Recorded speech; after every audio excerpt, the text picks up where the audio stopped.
ประเทศไทยให้ความรู้คู่ความสุขสถานีวิทยุกระจายเสียงแห่งประเทศไทยจังหวัดเชียงใหม่ AM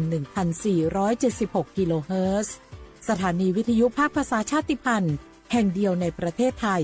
ที่มีความทันสมัยเชื่อถือได้สร้างอัตลักษณ์กลุ่มชาติพันธุ์สู่สากล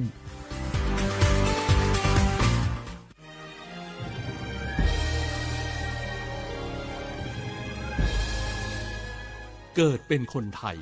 เติบโตบนผืนแผ่นดินไทยจงภูมิใจในความเป็นไทย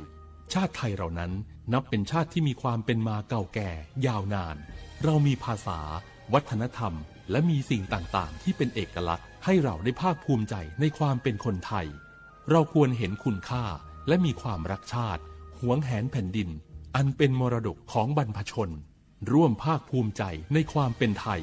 โดยสำนักประชาสัมพันธ์เขต 3 กรมประชาสัมพันธ์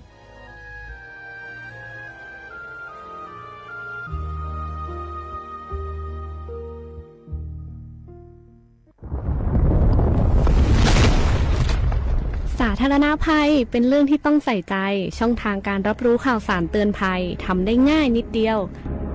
ซึ่งกรมป้องกันและบรรเทาสาธารณภัยแนะนำช่องทางไว้โดยโทรมาที่1784ได้ตลอด24ชั่วโมงรู้รับปรับตัวฟื้นเร็วทั่วอย่างยั่งยืนด้วยความปรารถนาดีจากสำนักประชาสัมพันธ์เขต 3 กรมประชาสัมพันธ์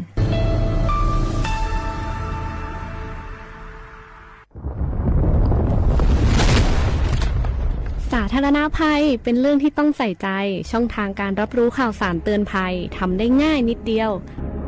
ซึ่งกรมป้องกันและบรรเทาสาธารณภัยแนะนำช่องทางไว้โดยโทรมาที่1784ได้ตลอด24ชั่วโมงรู้รับปรับตัวฟื้นเร็วทั่วอย่างยั่งยืนด้วยความปรารถนาดีจากสำนักประชาสัมพันธ์เขต 3 กรมประชาสัมพันธ์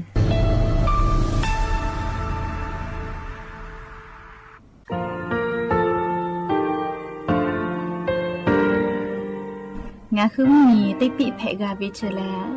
งาคือติกาติชูแลติเลเพกาวิมาเฮยาค่างาคือชอยาออตุคโลกาติเชวิออคืออคาติผาคาชูโยอาชูโยวิโยกาคาเดติเลอติแกกาพุติลาวิทปาตองาคือชอยาอาสติกาวิโยงาคือออตุคโลออคืออคากาติเชวิอือเวอีเวมาโกติยาเลเลทอกาอายีอือเวคาชเวเพวิโยอลักวงงาคืออตุคอลูอคืออคากาติยายามาเตียลาบิโลโกงาคือชอยาทอกาอาสติมากาวิคาชูงาคือมีติปิเพกาวิเจเลงาคือติมูติสุติเพเลอติกาเลเลอาชูโยเวอวูปุตาเวกันติภาคาเสติเกคาเดกากาติเชวิทัปาตองาคือมีติปิจกิเพลากาวิโยเชลงาคือเทจโมโคคางาคือมียาถาตอกคอปิลาตาเวปุระเวติชเสนีเสหปามัชหปานิงาติชออกขอทามัววิทยาลัยวิชาการศึกษาประสานมิตรโกเวออคโลจากเกรทาเทจโมโคคางาคือมียาถาปิยาลาตาเวตอกคอติพายโย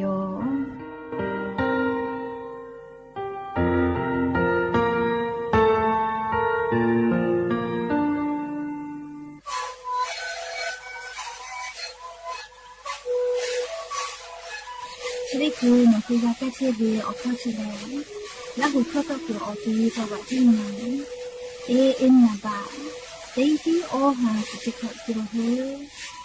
เล่นเลี้ยงหลอกเอาพ่อเอายาแก้เชื้อนาลีดูแลได้ชิ้นนาลี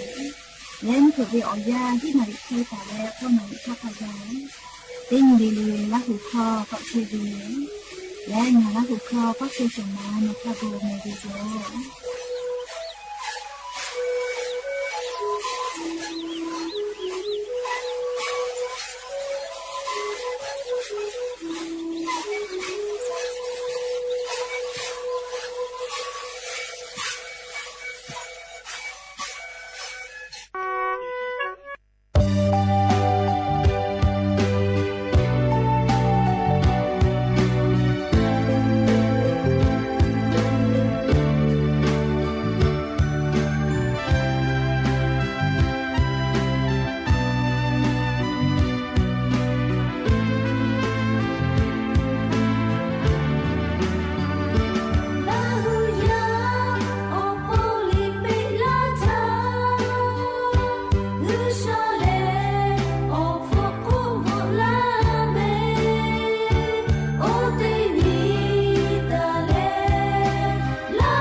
งาคือละหุยาเลจอดาหอดาเลติมุติสติ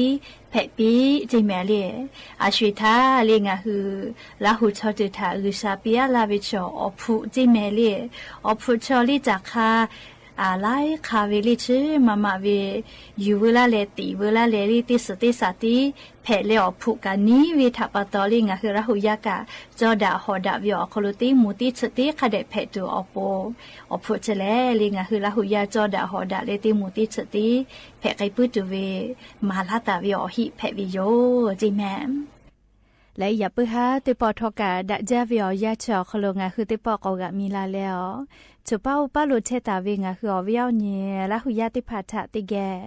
รายกาอบุดะจากเวอคโลงาคือติแกอคอกะกอกะดักเชวิทะปะตออรเปติกาลิเลทะตะอุยอยาวิอคโลละเซจาเลอรายกาอบุดะจากเวอคโลหะอยู่ลาวิโยแมหะวิอวิวเนี่ยละหุยาค่ะพ่อเชพ่อลุเชตาเวคาคิเพเชเลติกาลิเลทอกาจาแม่ดอแม่แม่กาแม่ฮาเลดอซาเชลลีนาและชดิเจอกาลิงาคือไทมิงกอคโลมุยิขอยามาปุเฮวิทะปะตองาคือติกาลิเลกาอเจ้ายาคัสเพตอลาตาเวอานาอากอติพัทะนี่คือตอดะและปูกากะไกจูติกาลิเลกาอาชิยอโตยอยากาทะกะเดนหาซาดักอิสิแมและยันยิเวอยาแลชดิซอคโลกาสเปขอนี้กอกะมีลาเปยะนี่แลฮีฮาปาอกูฮาปาคโลยะนี้ติชุขอนี้ยะญอซึนเพวิโยและจะขอทอกานี้หินชงาขอสขอหาวิอวิอนี้ละหุยาติเผาติฮาเลเลฮินาริควายตาและก็นาริทักขกายติฮาเลเลงาคือละหุคอรายกาอบุดะเจ้าคโลละหุคอตอไกเชวิโยวิทยุเรดิโอ AM ติฮิโอฮัสจิคกิโลเฮิร์ตติไลพอเปิดตารายการพอติพอ Facebook Fan Page สวทเชียงใหม่ AM 1476พอกะไลฟ์สดติดต่อไกเชียวอวิอนี้ละหุยาติภาติแกละหุคอพอนาแล้วนี่คือละหุชอจิทะโอกาปีดักไกเพวิโยและอย่าเพื่อหาวิอยาวคโลทอกะยูเวลาตาเวซาตาอลอติพาทอกะไลรอยูเวลาตาวิโยจะได้คืองาคืออลอเปเตลอติเกยูเวลาแลกะดะเจดะไกตเวแลงาคือเมียคโลแพกไกเชเวอเจ้ายามุชามุยิพอจ้านดะวิซาตาโยหาวิอวิอเนี่ยระหุยาติพาโองาคือไทมุเมียนาติตอพอโลกูเฮเลฟาตาก็เวลอแม่กาลาตุเวสเปตินีเลติชิฮินีทักขไกมุยีลาตูกัวเวลอแม่เฮกัวเวียนีละหุยาติพาทกามุมีพ่อวิสาตากะคเดพอหาอยู่ละจะละฮาเวอเจติพาเพลาวิทยาธานี่คือกูเฮกูฟากาตาเลอลูวิสิเวกาผู้อีไกตัวอโปสาตาติพากะคเดพอหาอยู่แม่และจะได้เจเลงะคือมอทกาติพาเยเวอคโลกาสติตะแม่อลโกมุยีลาโกยากอลีอีกะตือเวลอกวอยากฮักกาโลอุปติเหตุผาเพลาวิโยชนะปตติกาลิลิกามอทกากะวิอคโลบุปื้อวิอเจติผาตาจาตาดอและงะคือเยเชเวหมอทกาจะคือจากคาติภากะคาเดเชนี้บิลิจอลากากายอดาเฮลาอามีละเมละซาฟืดักไกตุเวดาลาจะได้ผาคาเดเชนี้แม่หมอทกาเยเชเวจะคือจากคาติภากะยอวิโยอาสะจอวิโยปาอีปื้อลุยปื้อเวเฮกงาคือเยเชเวอเสพาติภาคาเดกาชานี้แต่อินเชเวลิเยเชเวจะคือจากคาติยาลิลิกาเฮกอจะได้คือเรียงคือไทมิงกอคโลกามอทกาเยเชเวภาษีติภาปุลาตาลอกวนี่คือภาษีติภาชอสำนักงานขนส่งเรียอาเพิ่มไม่กะจังหวะอคโลเตขอติปอภาษีกาจากกือวิโยเฮกงาคือเยเชเวมอทกาติเคเลเลกาภาษีกาคือเชวิแม่ติขอปูติขอกาคือวิโยเฮกปุลาทาลอกงาคือมียาใกล้ๆลาลาเวกาสุสะเวติภาโกเชวเวอยาชูเลเฮกสำนักงานขนส่งกอเกชอมาจากโกเจนุเจกาลอมอเวเลกาติปากาชอมาลาโกนิมาสุสะลอปากาลอมอลาโกเอนิมามาซาเวนาเลจะดับปตรัฐมนตรีช่วยว่าการกระทรวงคมนาคมพอกะจะได้คือแอปพลิเคชันเป๋าตังออกคโลเลงคือมียามอทกาภาษี เลเตขอปูเตขออาสาจักคือออตีเตพาโอกาสเตคาโลพอวีเจเลขกนคือออตูมาเกกาลีแอปพลิเคชันเป๋าตังออคโลเตขอปูเตขอภาษีเตพาคือแพวิลอแม่เลชกางาหุมมียาเกซาลาซาและออยามากาชูมาตัวออโปเลกระทรวงคมนาคมพอกาออกค่าเตพาจะเคกูตาวีเจเลขกงาคือลาหุยามอทอกาภาษีต่อวิกาติปอลโกเลจะได้คือตาเราวิแมเลแอปพลิเคชันเป๋าตังออคโลลุยแลลีโนคือภาษีเตพาจ้าแพวิโยแต่ก็แลอรอซาตาจะได้พากะอยู่เวลาแลจะเคชลากาลาวิโยแมจ้าเลกาลีจะบุญยาวิอยายาไอยาเนกันยิมาฮอปื้จาโลกมาปุลาตาวิชดิสอคโลลีโนคือซาตากากาตุโยเฮเลยาเนลิฮิยาเจโมฮาเลโมฮาฮิเชอวินะลิซอเลอคันเนชอเลบีคาบีเวกอนชคันเนเจกมาเลเคเตเลอยาเนลิฮิยาเชเตกาชอเลโมฮาฮิเชวินะยอติชิคันเนกาวิเจเคโกยอเตยาวิชอลิจววิยาคาสลาคุคาเดมานีแลเลยโยเวคันเนมาบีเวนะลิฮิชูเวยาเนเตกาเจเลคเตเลยอเลสลาคุดีดาวิจกมาเคเตเลสลาคุดอวิเจปโทเลจเบยาเนยาเอติพาทอกานิมาฮอจาโลเมเลสลาคุกาดอฮาเวเลยาเนลิฮิยาโมฮาเจสลาคุกานิมามาซาเวเลขกว่าจะเบยาชอยุคาปุเวนิมาอีเจ้าลอ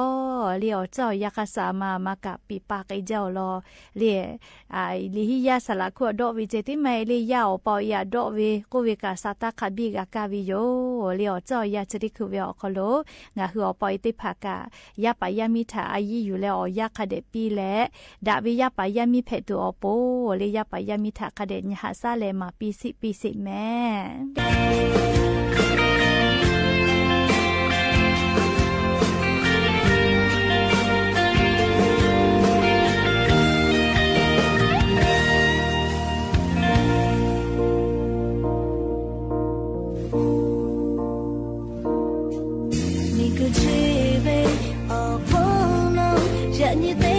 请你写，得干累累，得地累累，马配尾巴多。秋要为红色，对你泪水泪，怕空的怕，让你一个恶口路必须切不。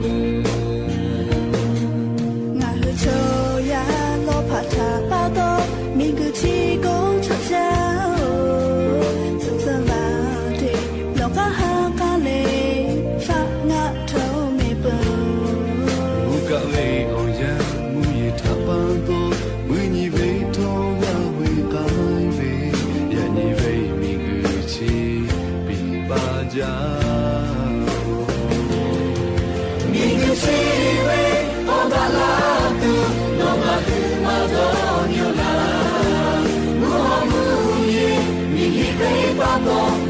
是为他吗？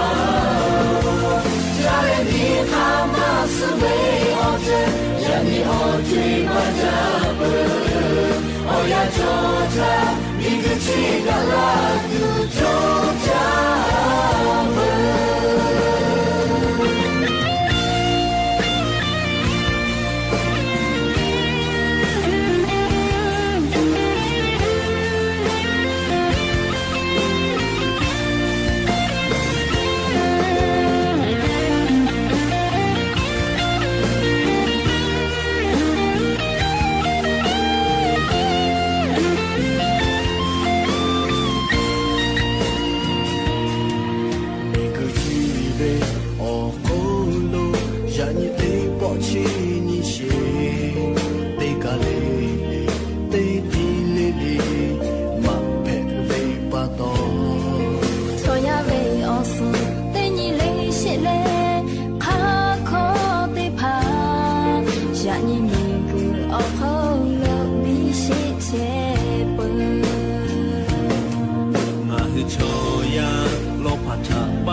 出家后，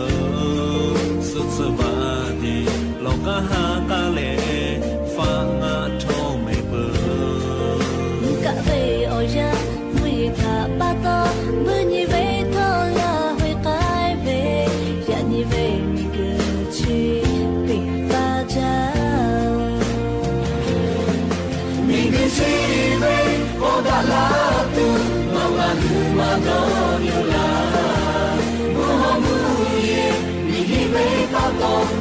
谁被托马？家人你看马是为我真，让你我追马家了。我要做他，你个气的拉杜就家了。你个气为我的拉杜，老把路马都牛啦。我好不易，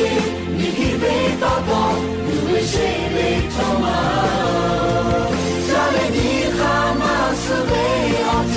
让你我追马家了。我要做他，你个气的拉杜就家了。我要做他，你个气的拉杜就加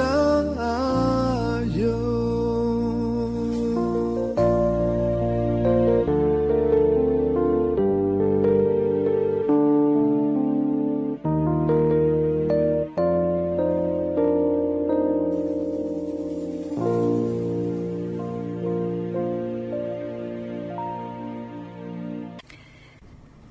ก็จะเลยลิงอ่ะคือ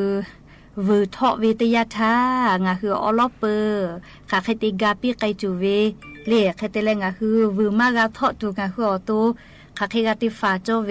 ออกข่าวรอติพาอยู่เวลาเลงอ่ะคืออวิอเนี่ยราหุยาติพาเกอติเกเจดักกาวิโยชดิเจเวอยากาลิมุยิขอยาเพวิทาปาตอวิมากเมจาไลจุกุตอมาติพากาโยเชกุอตินอนเนเนเพเปียโกเลเลีงาคือชอยาเยขอกุยก็ติอคโลพอเชลาวิแม่เรียกว่ากาเจเยขอกาคโลกาดักเกตุวิอเจติพาลีปุลิตาลีตาจอปิลิเกเลคาเดกุสอเชแม่เอโกลิงาคือวิมากาทอตูนะเลวิอตอมาจอวิติพานี่คือมากาทอตูนี่คือคาคิกาติฟาจอวิก็วิอคาติพานาเฮแม่อลอติยาเลติปอเลเลงาคืออาปูวกาวิมาโกคุญุติพาจืเวลาโก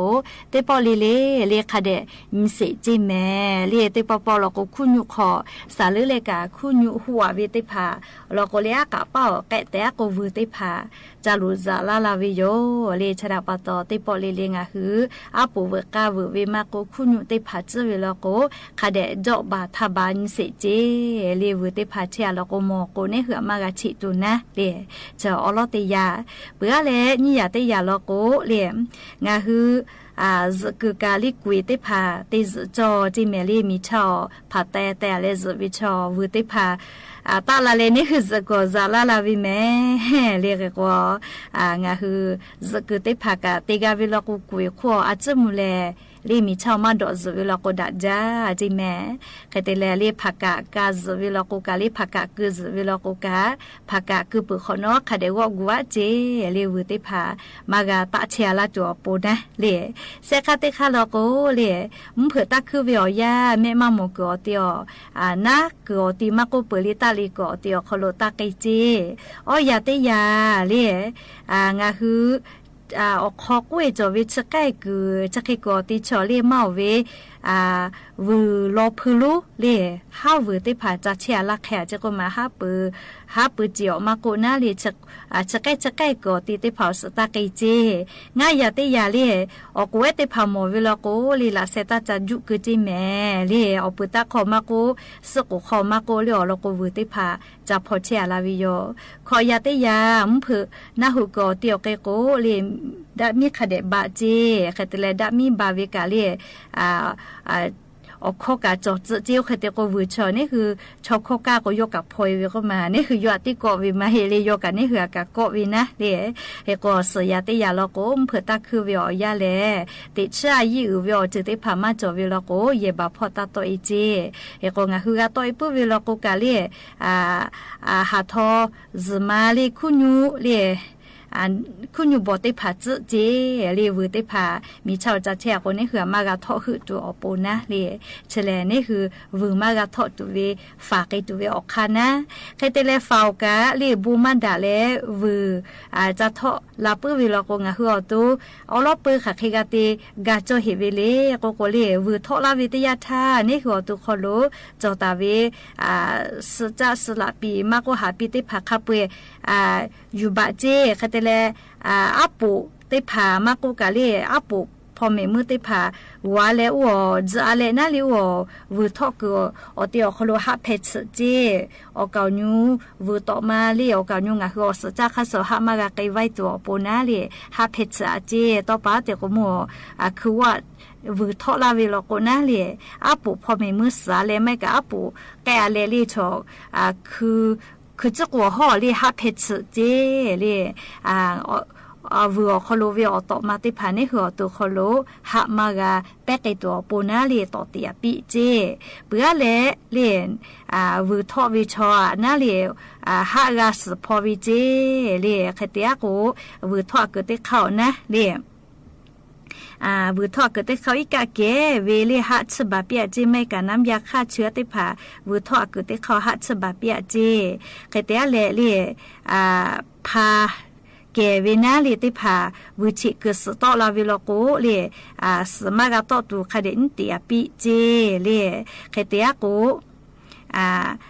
นาวิชวานาเลนัชยอหากาโกเกปิเวจิเมไม่เลกานัชยอคโลวิกาโกลาตูอปูนาเลเตขอก็เลชเวเลนัชยอวิกาติพานาวิชวาลีราจละหานาวิชวาโวลาเชวิกาเพวิโยเลเขโกเตขอก็เชเวหะทุปิเลนาชยอหะเกเจเขเตเลอายุจาเวเลวอหัวหากาโตกาเวโลโกคเดโตอเจเลไม่กะดอเปกาเวโลโกหะทอเลมัวมาปิเจอโลโกวติยาเลอตมาชอมาชุดาเจโกมาเขโกมอติพาวอหัวหานีเลอเลยุคือฉากาเวโลโกเลวทอวิชอติกาทาหากาปิกาวิเจ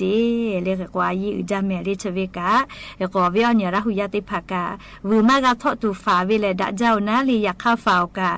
วก็ทอลาเวโลโกเลงาฮือตูอลอปืเลมากานาจาเลมากาไซตูนะเลค่ะเขกาติไกจอเวอเข้าลอติพาอยู่เวลาแล้วเวอเนราหุยาติภาทะเอามาลาวิโยแม่และอย่าเพิ่งหัดติปอชลากะลาตุเวอลอติผาจะกิไม่เจติโยแม่ลากาพอนาเลออกาปิลาเชเวเตกาลิลิกาอบูจาติกาลิลิจาเมดอแม่เชซาจอซาเลฮาเลดอซาปิซอปอติชตินาลิเวอยาลิงาคือติปอติเกกอมอดาแม่อย่าเพิ่งหัดติกาลิลิอบูจา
สถานีวิทยุกระจายเสียงแห่งประเทศไทยและเครือข่ายทั่วประเทศเสนอข่าวต้นชั่วโมง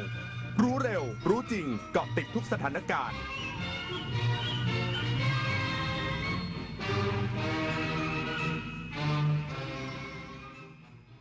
รับฟังข่าวต้นชั่วโมง 21 นาฬิกากับผมบุญมาศรีมาศครับพระบาทสมเด็จพระเจ้าอยู่หัวพระราชทานเพลิงศพเด็กที่เสียชีวิตจากเหตุการณ์ความไม่สงบชายแดนไทยกัมพูชาอีกสักครู่กลับมาติดตามรายละเอียดครับ ชาติศาสนาพระมหากษัตริย์คือรากฐานของความเป็นไทยร่วมกันสืบสานปกป้องและภาคภูมิใจในสถาบันหลักของชาติเพราะความมั่นคงของแผ่นดินเริ่มต้นจากหัวใจของเราทุกคนรักชาติรักษาศาสนาเทิดทูนสถาบันพระมหากษัตริย์รวมพลังความรักสร้างชาติให้ยั่งยืนเอาถอยไปหน่อยเห็นไม่ชัดอ่ะเห็นไหมคะถอยนิดนึงเห็นหรือยังคะ อีกนิดนึงได้ไหมโหมองการไกลเชียวนะคะอายุที่มากขึ้นมาพร้อมกับปัญหาความเสื่อมของดวงตามายืดเวลาดวงตาสุขภาพดีด้วยการมันสังเกตอาการผิดปกติรับประทานอาหารที่มีประโยชน์สวมแว่นตากันแดดไม่อยู่กลางแจ้งและตรวจสุขภาพดวงตาเป็นประจำทุกปีใส่ใจดูแลรักษาดวงตาเพื่อมองดูโลกอันสดใสไปอีกนานเมื่อเราก้าวทันเราต้องรักษาพัฒนาและส่งเสริมผลประโยชน์เพื่อความก้าวหน้าสู่ยุทธศาสตร์ที่สำคัญเราพร้อมผลักดันกิจกรรมเชิงรุกที่สร้างสรรค์ในทุกมิติรวมทั้งสร้างสรรค์ความเข้มแข็งในภูมิภาคที่มีอาเซียนเป็นศูนย์กลางเราสนับสนุนการส่งเสริมและเชื่อมโยงในเวทีเจรจาการค้าการลงทุนเรารักษาสันติภาพเสถียรภาพความมั่นคงและความมั่งคั่งประชาคมอาเซียนประชาชนเป็นศูนย์กลางเราไม่ทิ้งใครไว้ข้างหลังสายบุญยุค New Normal ใช่คุณหรือเปล่าสัตว์โลกน่ารักที่น่าสงสารสร้างวัดสร้างโบสถ์เธอว่าบุญหนักทำบุญสร้างบุญสร้างกุศลโอนเลยเป็นสายบุญหรือคุณเป็นเหยื่อมิจฉาชีพกันแน่กลโกงอันแยบยลทำให้คนใจบุญตกเป็นเหยื่อทั้งในกรณีสร้างเพจปลอมขึ้นมาหลอกกรณีที่นำโครงการบริจาคจริงมาโพสต์แต่ลักไก่ใส่บัญชีตนเองกรณีนำภาพบุคคลมาแอบอ้างเช็คให้ชัวร์ก่อนโอนสายบุญโอนไวรู้เท่าทันมิจฉาชีพบนโลกออนไลน์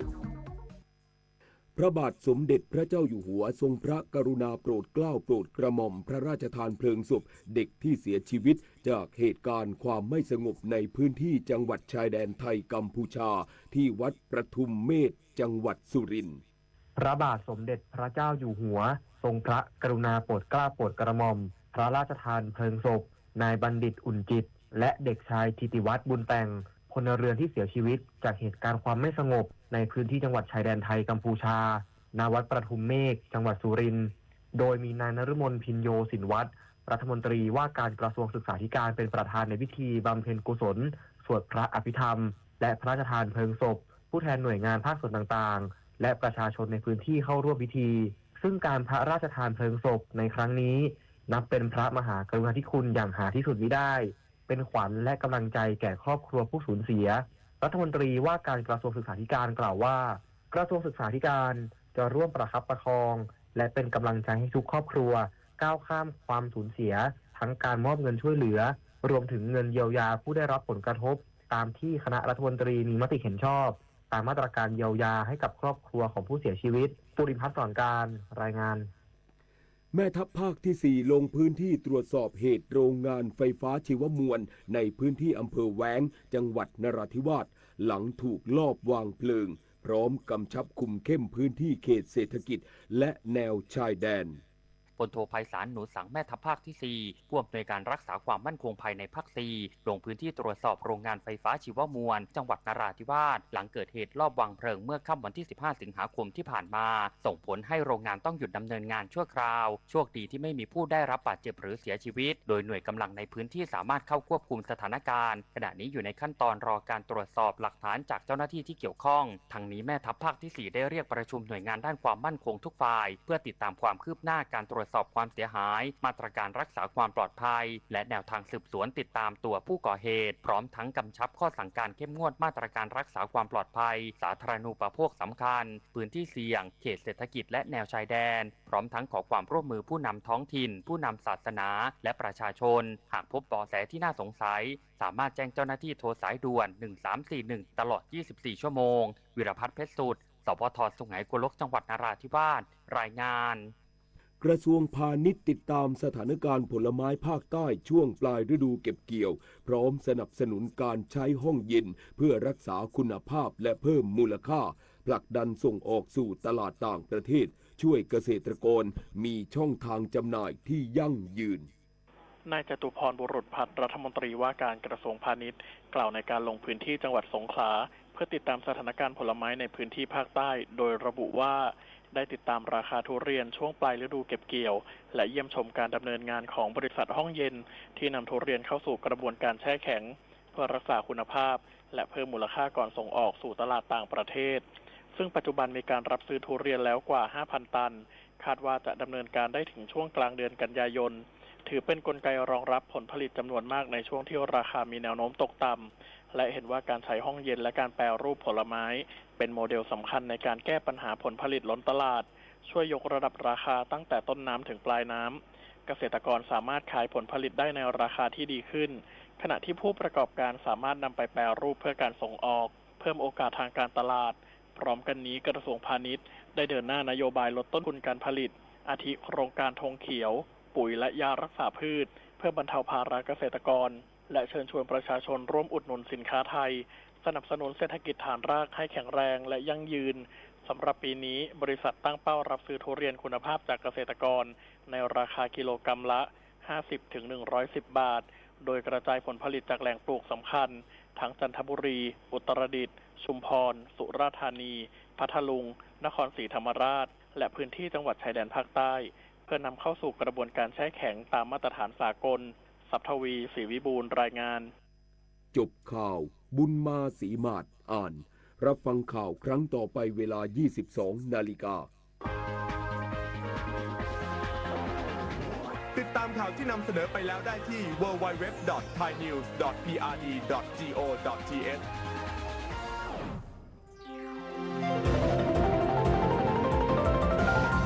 วิทยุแห่งประเทศไทย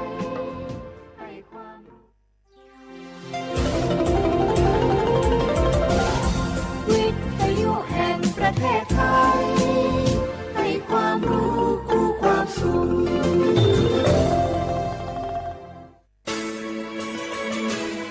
สถานีวิทยุกระจายเสียงแห่งประเทศไทยจังหวัดเชียงใหม่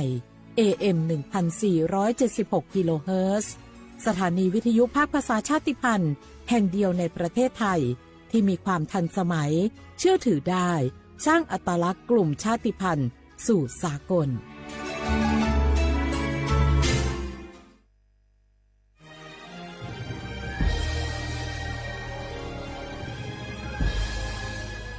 เกิดเป็นคนไทย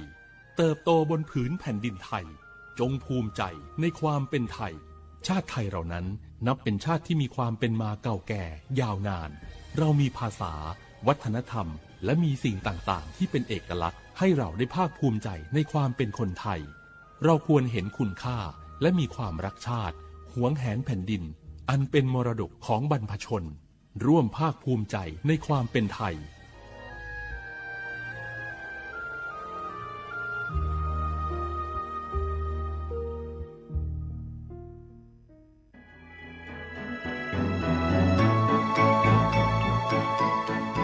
การปกครองระบอบประชาธิปไตยจะมีความมั่นคงก้าวหน้าเพียงใดขึ้นอยู่กับการที่ประชาชนในชาติรู้จักสิทธิเสรีภาพทำหน้าที่ตามความรับผิดชอบและมีคุณธรรมเมื่อมีความคิดเห็นที่แตกต่างเราจึงต้องเรียนรู้และแก้ปัญหาไปด้วยกันด้วยความสามัคคีปรองดองของคนไทยทั้งชาติเพื่อก้าวสู่ประชาธิปไตยที่มั่นคงรู้สิทธิรู้หน้าที่ตามวิถีประชาธิปไตย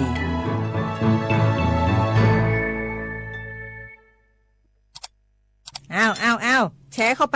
ปมาอ่านเลยกะแก้วกับผมก็ดูอยู่นี่นะเจ้นี่มันก็เป็นโลโก้ของหน่วยงานราชการนะนี่เข้าไปตรวจสอบเป็นยังว่ามาจากหน่วยงานรัฐแต่ก็ระวังก็เป็นเหยื่อเข้าปลอมเนอะเอาฉะนั้นเลยก็นี่ใจถ้าบัตรตรวจสอบไม่ชัดเจนนะแต่ที่จะได้ประโยชน์กลับส่งผลกระทบสมัยนี่มันหลอกกันง่ายนะหลอกเรื่องการทับซิทธิ์นั่นนี่โน่นเพื่อให้เขาไปกรอกข้อมูลส่วนบุคคลแล้วก็เอาข้อมูลเหล่านั้นเนี่ยไปทำธุรกรรมต่างๆหรือแม้แต่หลอกให้คลิกลิงก์สารพัดที่มันจะทำนี่นะถ้าอันโหจะเนี่ยจะได้ดีนี่เจนี่อย่างแรกเนี่ยต้องตรวจสอบข้อมูลให้ชัดเจนจากหน่วยงานรัฐเนี่ยก่อนข้อ2ต้องมันติดตามข่าวสารหูเต่าตันและข้อ3ต้องมีสติไม่ได้เจืออย่างง่ายๆนะเพราะว่าพวกมิจฉาชีพมันจะใจความเจือความศรัทธาความโลภและก็ความกลัวมาหลอกคนทำให้หลายคนตกเป็นเหยื่อเฮาก็ต้องเป็นส่วนหนึ่งในการตกเป็นเหยื่อหรือแชร์ข้อความอันเป็นเท็จบางอันเนี่ยเฮาก็จะมีความผิดใดอยู่ดิ้มว่าดีหาเหลืองติดคุกแล้วแก้วนี่นะ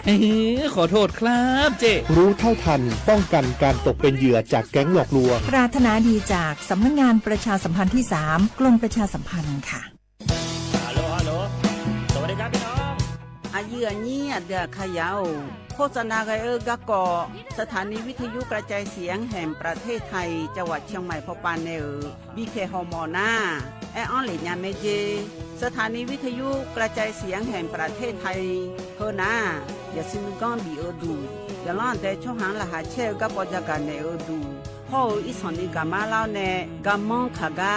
กาอีกุญญาอายุเนียวโฆษณาบีเกหมอญาแลนึงมาอ้อนนานากาไงเหลียวแนไงชนยังง่ายีเนียวนากาสังโบนาขอนี่จะมีงาซุงมีสีโกจะมีโกเย่และงาเดใจที่โบนาขอนี่จะมีเวนี่มีโก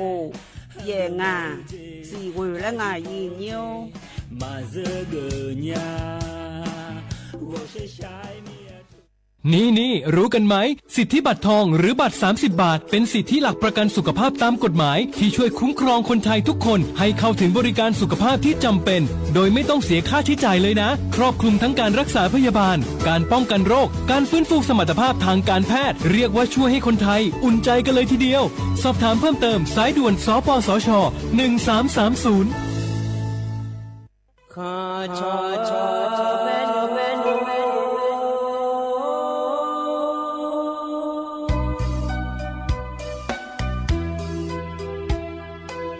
你找不灵啊，到我土呀卡不，让你怎么灵啊，到我草呀卡不，草怕马西草茶路那一个，什么我那马西过来呀一个，可努马西。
I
อุจิพออุดุธรรมะเด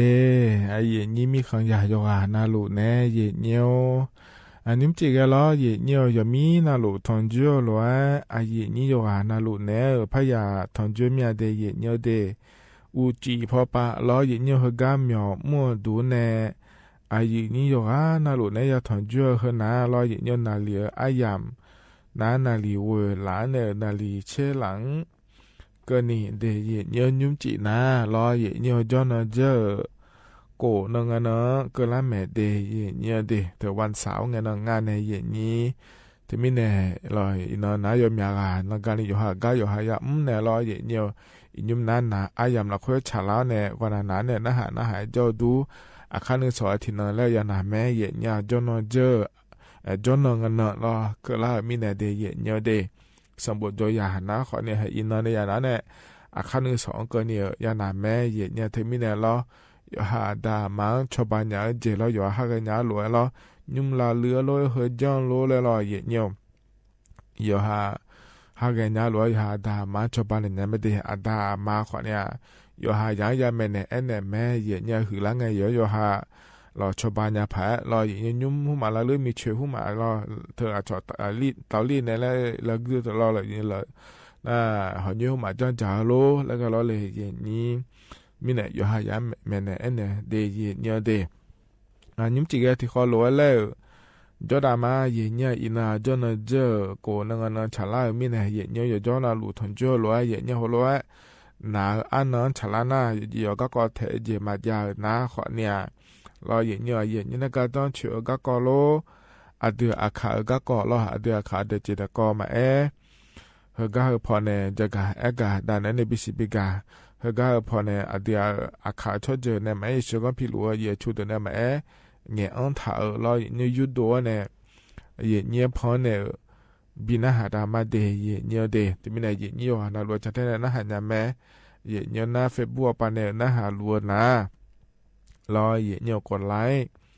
กดแชร์เธอจะไหนยังไม่ได้เยี่ยชอรอเฟซบุ๊กปะชอถาอากกะอากมีของยกเกิดของเนี่ยเลยหายาฮิบาเกาหลีมีของก็จะมุ่งจากขอตัวยังแม่ไต้หวันอิสราเอลปะก็จะมุ่งจากขอตัวยังแม่เยี่ยกดไลค์กดแชร์เธอจะไหนนะขอเนี่ยแฮยาขอเนี่ยมอเนี่ยขอละยังแม่ทันแทนยังแม่รอนะหาบ้านยังไม่ได้ที่ปอนาชอมีของจ้อนะขอเนี่ยแฮรอยู่หาที่อาจจะจะไม่ได้ยุ่งกับคนนี้จ่อโลแล้วรอเห็นเนี่ยแต่ก็กดไลค์กดแชร์จะไหนในปีหอกกันยังไม่ได้เห็นเนี่ยเดที่เขาล้อจะได้มาเห็นเนี่ยเราคือกันเนี่ยนะเห็นเนี่ยอันนั้นจะมาจากการแก้ด้านเนี่ยมาเดยุ่งจีคือกันเห็นเนี่ยทอนจ่อเดียอาขาอันนั้นนะแท้ที่นั่นฉลางเดียเห็นเนี่ยบลาหือสีนะเยสีอาโคนะแท้ที่โคที่ไม่ได้นะโคกันนั่งเกิดงาเดไทยอันนั้นอินาวันเสาร์และแม่เย็นเนี่ยอันนั้นเชโกบลาหือสีนะสิงหาคมในคู่สิงหาเดอาโคนั้นยิพังอายาโกเชยเดเย็นเนียวเฮนักโคตัวละตัวล้อเย็นนี่นะทอนเจอนิ่มจีอายามหลักเฮเย็นเนี่ยล้อเฮกันเลยนะล้องานในก็กอแหลมถ่ายเฮมาอยากจะกะอากาศด้านไหนมีนายโดยชัดทิบยุ่มแล้วพนักหาดามาเย็นเนียวเธอเนี่ยอยากควบคุมเช่นหลักคุยจ่อเงี้ยเมียโลและอโดอาลีกันในเช้าตัวชาเดเดิมดีเดียช่างถ่ายเมียเย็นเนี่ยล้อเฮบยุ่มที่ขอรวยนะฮะเบียดามาเย็นเนียว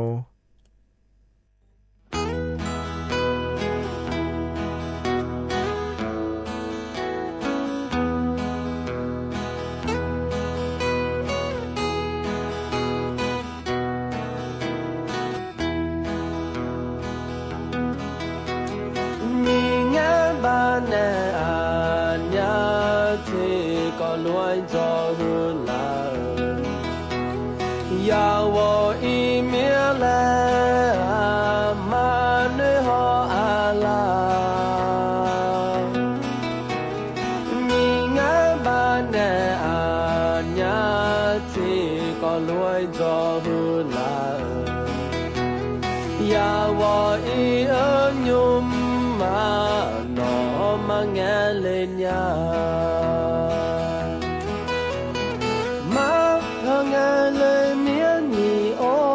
Để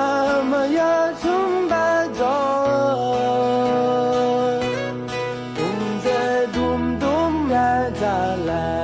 bỏ lỡ 你俺那么处处好那个别，阿多提子呀，那么眼泪呀，要空空才拉会做眼面喽。呀，去保姆啊，呀，做杜妈，到错不做杜呀，去保姆，呀，去保毛嘞那诺女毛兰呀。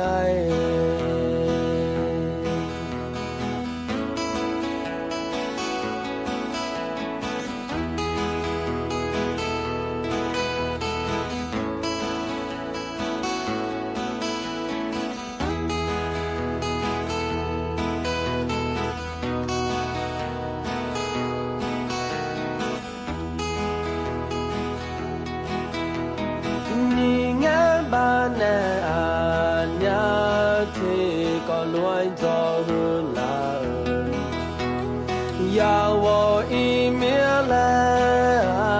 嘛呢好阿拉，你爱把呢阿娘提个来做不来，呀，我一二牛嘛那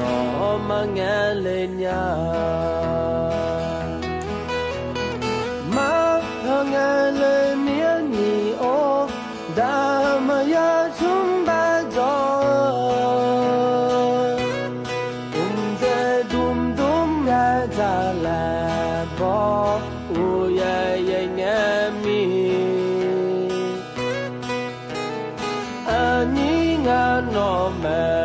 处处好那个别，阿多提子呀，那么眼泪呀，要空空才拉会做眼面喽，呀，去保姆啊，呀，做杜妈，到错不做杜呀，去保姆，呀，去保毛嘞那诺女毛兰呀。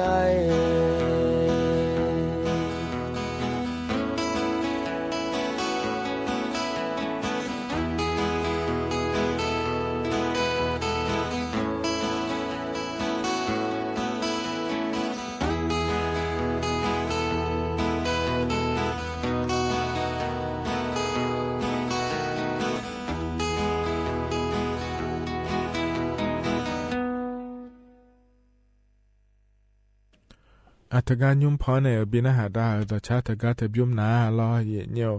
อะโดอันนอและเดี๋ยวแทงงามันเงี้ยนาลออัตกาอยู่ติ๊กต่อเขาปาดอนทันในยาลอยูทูบปาขอนี่อ่างาเดินบินเดียวชางานเนี่ยที่มันอยู่โดเลเนี่ยเยเนียวพอเนี่ยบินหาดาเลเดนะหาอยู่ดูอยู่หานาลูกลอเยเนียวอันยุ่มจีลอจนเราเจอโกนงานชาลาล้วนยุ่มจีนางานแหน่อายุเชื่อมือแน่ที่คอโลจะดามาเดยเยเดกาเยนี่นะก็จนเชื่อก็อยู่มือจะซาโดก็จะกะแอกาด้านไหนในบีซีบีกามาเยเนี่ยอยู่มือจะซาโดกาแล้วเกินหนาเราเนี่ยช่วยอยากทำมานี่หนาเรา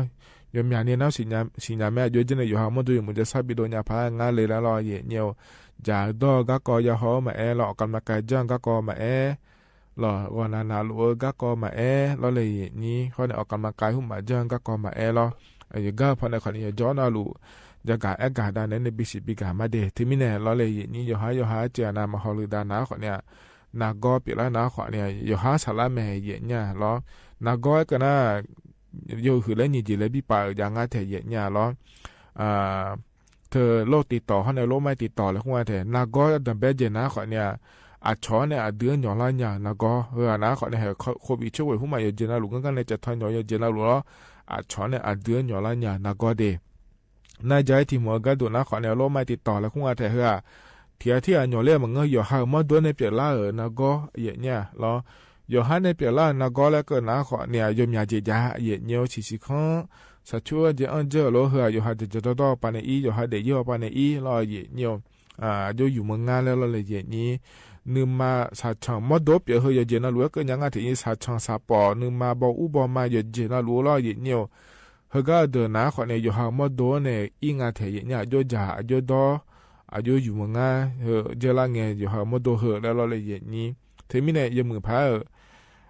มาฮอลือนะขอเนี่ยนะก็เปลี่ยนแล้วยังจีบายมเนี่ยเจอดอน่าสาชังเรามาเลยเปลี่ยนแล้วเนี่ยรอยาหอดอนาสับปอมาเลยเปลาญาโลอุหาลาเจสุนามาเลยสับปอเจเปลาญาโลนึมานะก็ขอยมยาเจเนเปลาญาอุดุอินัวสิคันเธอชอปาเอียเธอขอเนี่ยยมยาเจเนเปลาญานึสาเนโลแล้วรอเนียวเธอมิเนยเนียวรอยหาอายามยบินเนยหองอเดที่อานะยนจอนะลุกามิเนรออายามมาจานยาที่อานะเฮยองเลยนะจีบาดก็เลยเจมิเนอายามาจานยาเลยอยู่หาขออายามาบินเนี่ยเราออกกันมาก็ขออาจารย์มาจ้าเราเนี่ยเฮอุจิขออิสนีอุจิแล้วเราเลยนี้เราเฮอาศัยงานสตาร์มีอันนี้พระโพลายาขอเนี่ยอยู่หามาดูลาสากาพยาจีจิมิเนก็อาศัยน่ะเชื่ออายามก็แล้วที่มาชิหมอเนี่ยอเมริกาขอนี่เดมอแม่ขอนี่อยู่หามาดูเราอยู่หาเนี่ยก็เจยุ่มเจอมิเนนักก็เฮปิลากาศิลางาเทเนี่ยเดเทมิเนเฮอายามกระนั้นเทียมาชิมออามีบาพจาขวานี่เลเจเนอยู่ฮาลาสากาดูเดลยาจังดาเทมิเนเยเนียวชูพปาปัวเตเลเจมังเงรอเบียวกาจาดอปาเตเลเจมังเงรอเลยเยนี้อยู่ฮาฮอลดาปาขอนี่เลเจงาเดอยู่ฮามอโดเตลนัวเทนานามังเงสีเทียนาอดามายาฮอโลเทียนายาจอมียาฮเจียจอเฮเดมาเจชนามาเชยอยู่ฮางาเดเยเนียเดเทมิเนเยเนี่ยรอออกกันมาไกลเจ้าเธอขอนี่โลรอเยเนียวเทียนาย้ำจะขอดอเดินนั้นว่าจิมกาเทียนนรูกายาซามิเนรอเยเนียวไอขอเนี่ยย้ำจะขอดอยุมน่าจะกาหุมาขอเนี่ยมีอันนี้ยุมมิเนอยู่หาขอเนี่ยของงานเนี่ยเยนี้จะกามาบิดเดเลนิโลแล้วรอเยเนียวออกกันมาไกลเจ้าขอนี่โลอเดเยเนียเดออกกันมาไกลเจ้าเกินนะขอเนี่ยกาซาเนี่ยขอพิวบิดโอเลียก็ดูรอเยเนียวทีน่าก็ดูเจ้าหน้าที่จ้าหน้าสมนั้นเนี่ยเนาะก็เนี่ยยกคนนี้จ้างพายงาเจรอนาลีไอ้ยาไม่เกินนะนาลีสมเชี่ยเพื่อนนาลีที่หลังเกินนิโลแล้วรอเยเนียวเธอแต่มังเงอจะดก็ขอนี่ยังเหนือเกินล้ออาหูบานาขออยู่ไม่มีอาจจะเดและแม่ในนี่อินว่าขอจะเจอเธอมาเหมือนจะเดเยเนียเดขอเนื้อรอขอจะชาวเนื้อจะชาเนี่ยอาเสียรูขอนี่จะเชื่อขอนี่ตัวเจเยเนียวรอหน้าเธอแต่มังเงอขอนาขอยานาหรือว่าเดแล้วงาเธอเทียนาอุจินาลีเชติเช่นนี้แล้วเคยขอเนี่ยจอเนี่ยรอนอยู่แล้วรอเนี่ยเหรอกว่านามาดูเหนามาหรือว่าเจเดเนี่ยเดเธอแต่มาเงินนิสาเธอขอเนี่ยรอนิสาก็นะมานิสาจิช่วยเนี่ยจะจอนะลูกก็คอยเสีย$ไม่รอไอ้ขอเนี่ยรอเนี่ยนิสาเจนิสาเนี่ยขอนิสามาจีเมลบาดฐานเนี่ยนาอายามฉลาดละขอนี่นารอเนี่ยเลยเนี่ยได้เจอทันนิสาเจเดแล้วงานเธอเนี่ยอยากจะดื้อไหมอยากจ้องดาวเจล้อเนี่ยอย่าหามาโดนบีมือดาราเนี่ยอยู่มือจะซาโดนเจบิจารณาแพ้เดแล้วงานเธอเนี่ยล้อเนี่ยเธอก็เกินนะขอนี่เธอก็นี้อินุมนักก็รอยังอยากเจเปียขอนี่จอดูเทียนารอเทียนาล้อเบาหวานก็เปียรอความดังก็เปียแล้วงานเธอเนี่ยล้อหนึ่งมานักก็ขอนี่เปียโลแล้วเนี่ยอินุมก็จะกับอากาศด้านในห้องน้าเบาหวานเปียเดเจเนี่ยล้อเบาหวานเปียในจะหอบพัดเดออาชอนน้ามาเชยาย้อนเจงอาเจเดเยเนี่ยเดมาเนี่ยนะบ่าวานเปียเดน่ายมยาจีย่อยเนี่ยเดือดนะขอเนี่ยจะดอการอเยเนี่ยเธอยมพระมาย้อนหน้ารอจื้อแต่จะแลแต่ขอเนี่ยอยู่หามาด้วยสนิทเดล้านยังไงเยเนี่ยนายาหอบพัดอ้องไงนะเจรอเยเนี่ยอีสันนิพัดเดล้างาเจเดเยเนี่ยเดเจเดล้านยังก็ดูงายาหอดอเดรอบ่าวานเปียนายาหอดอเดแล้วก็นะขอเนี่ยตีรอเยเนี่ยเธอก็ดูก็นะขอเนี่ยยาหอเธอดอนเราบริไฟฟ้าแม่เรายาหอประโยชน์เธอแม่เดย์เนี่ยเดย์เธอก็ชอโลงอย่างเลยของเธอก็สนนะนะก็เธอเปลี่ยนอะไรจังอาเจน่าเธอก็คาเลียยาข้อเจเดย์เนี่ยเดย์ยาหอมาดอเดย์ก็นะเราเนี่ยบ่าวเปลี่ยนอย่างเงี้ยยาหอพัดดอนะเธอก็ขายยาข้อเจ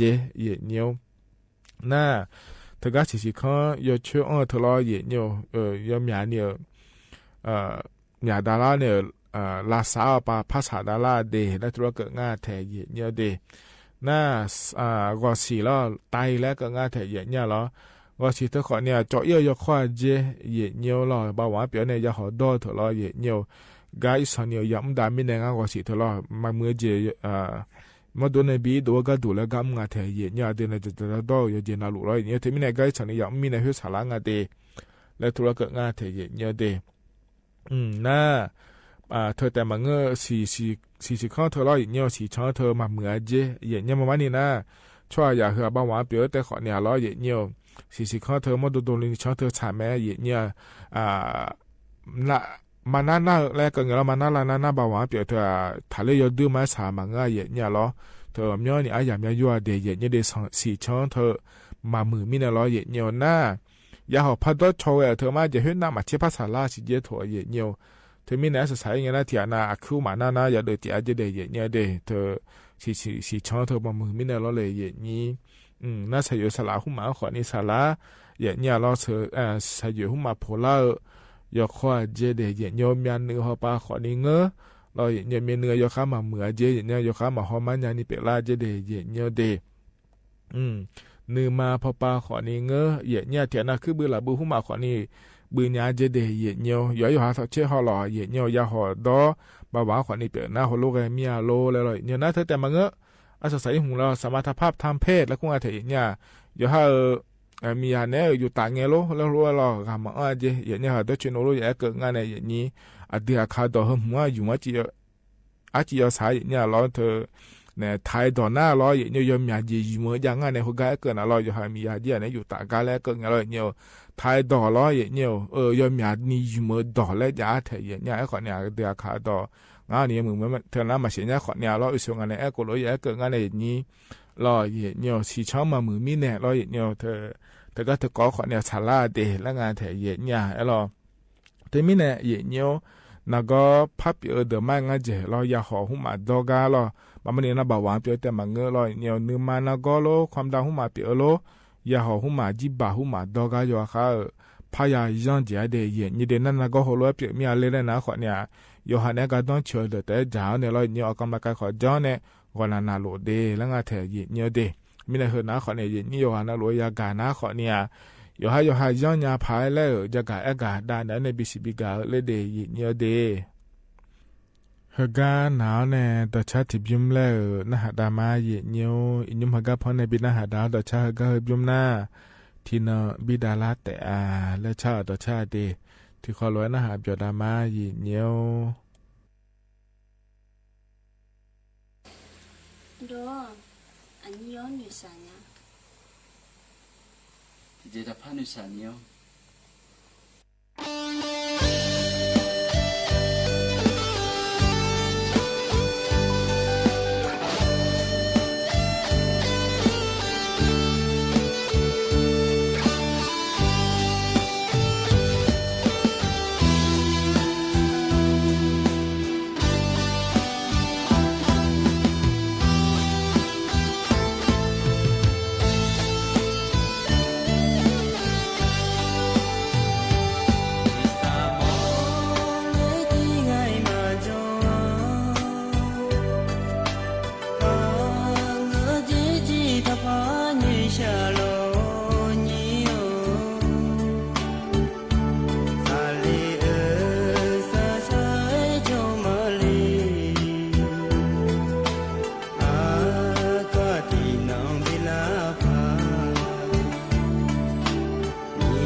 เธอน่าดชากาเยเนียวพอในบินหาดาลอเยเนียวน่าหาเบียวด้วยเยเนียวกันหลัวเดเยเนียวเดเยเนียวอินาโกนอลาคันสอจอนกะละแม่เยเนียเดียขานะขอในคลิยายมยานี่เกือขอจอยสโกทอขอจอกุดอยมยานี่เกือขอนี่จอลอเยเนียวทมินงยังคาติโปลอเลยเยนี้กะกอลอยสโกกะกอขอในเยเนียวพอในบินหาดามาเดเยเนียวเดทีนี้ยุ่มจีเฮกางานในแหลมฐานในพันในบินหาดาเฮนะเธอกา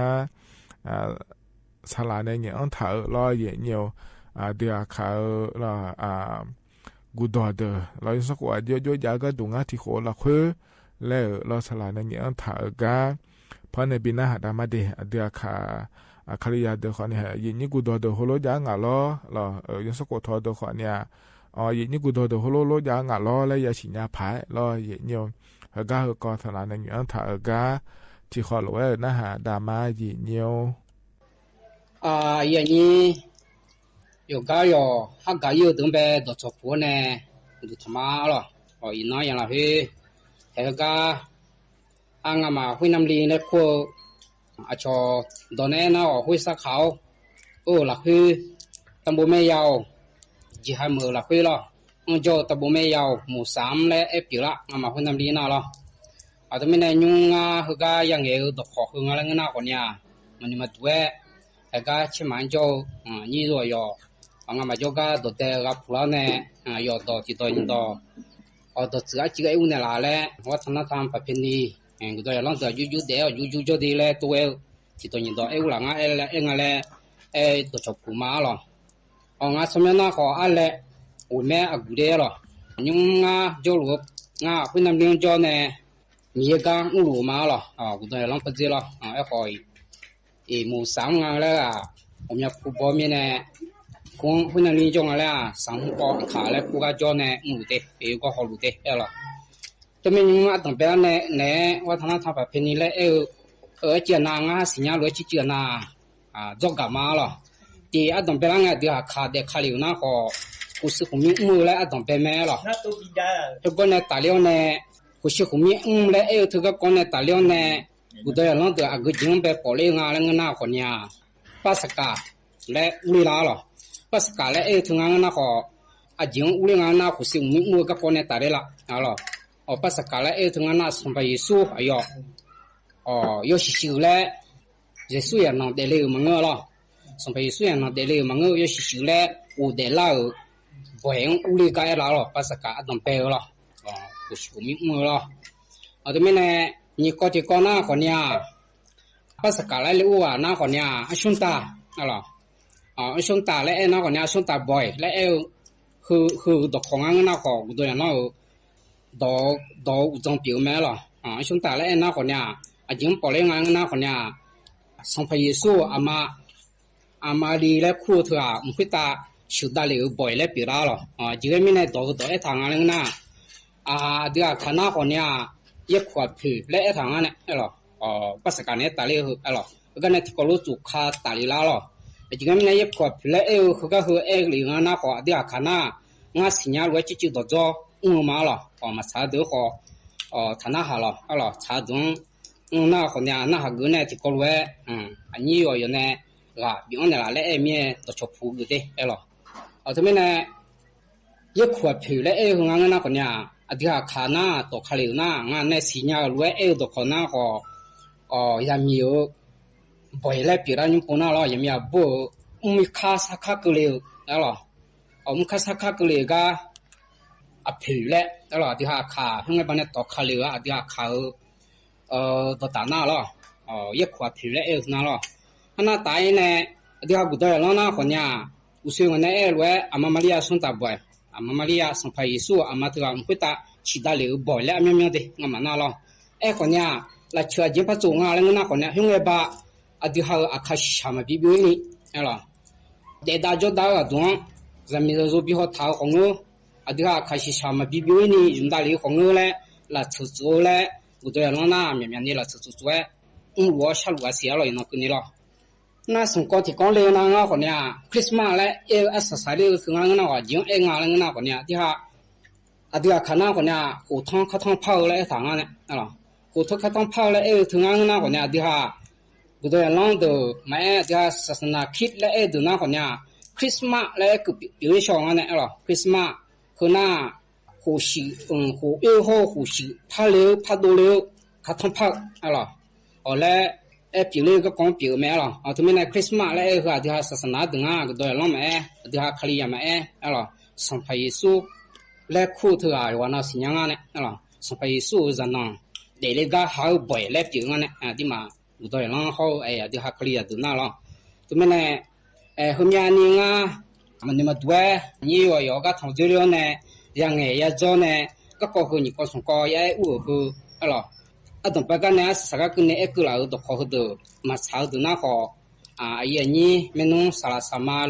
mà người na, trong một số khác được khó gà lúa mè lo, cái này nhiều lo, mẹ, rồi bỏ lại hết, hôm nay mà sao khó nhá, đọc gà, ayu số nè, ayu kỷ lục các cô, ngáo về mà biểu diễn của nhà mà chiều đứng của nhà thành những bọn là lẽ giờ nhí nó là hơi ga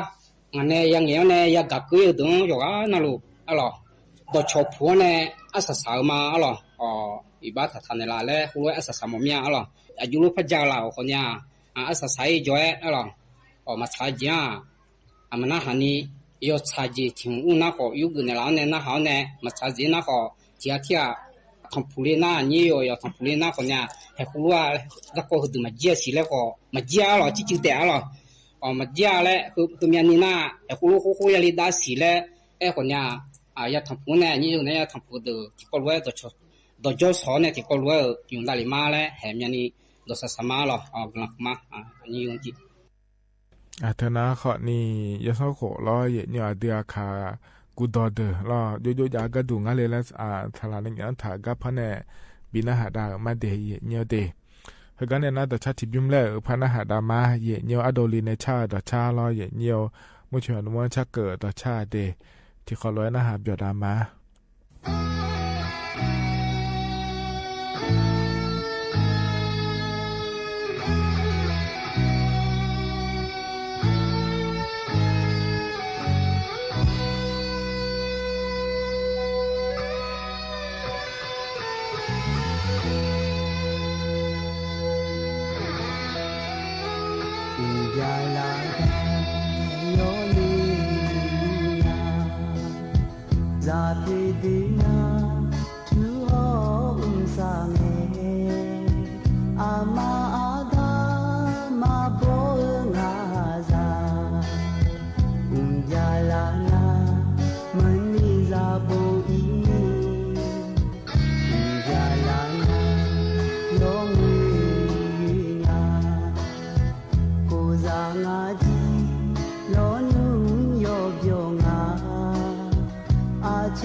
Aji aji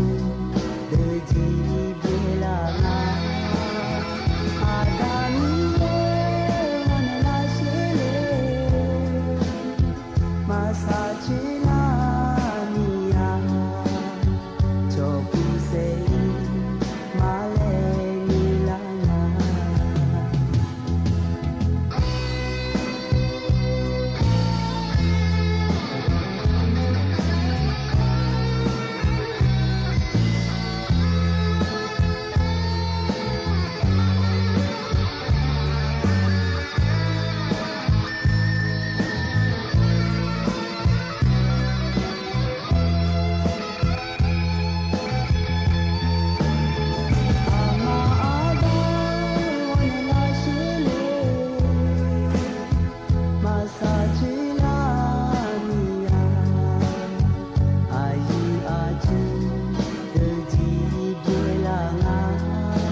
อาตาชาเตบิมนาอโดลีเนชาลอเยเนียว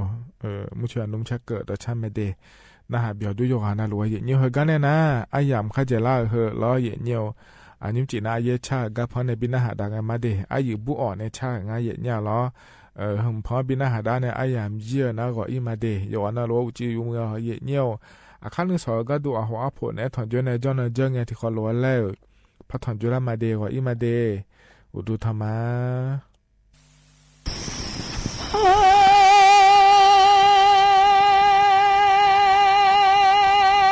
谢谢面的，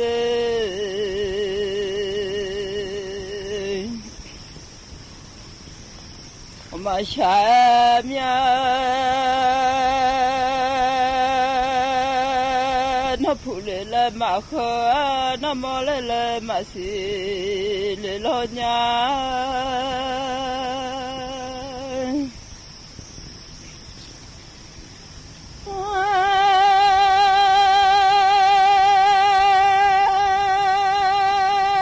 那普来了马河，普来特别马上面啊，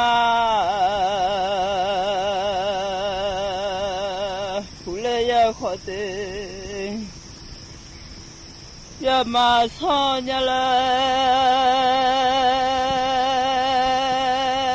那么来了马西来啊，么来可修可拿了钱马上呀。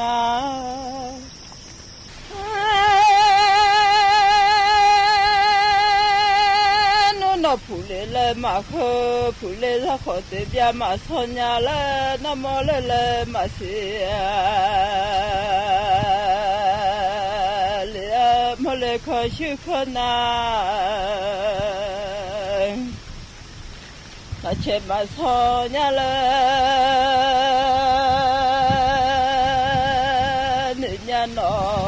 你出桥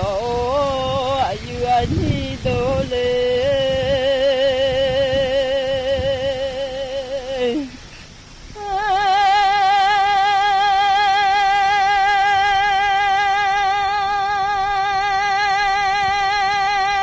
都做铺来啊，都会拖带来了，做毛来啊，都啊，叫侬做铺来。我到位马桶了那，草位马大桥路伢来都草铺来啊，到位拖带来的。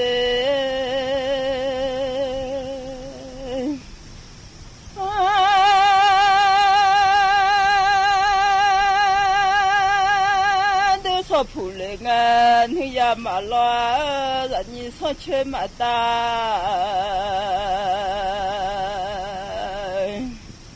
啊上路啊，伢来，你伢出家都偏上，然后出马你回来这娃马回来娘啊。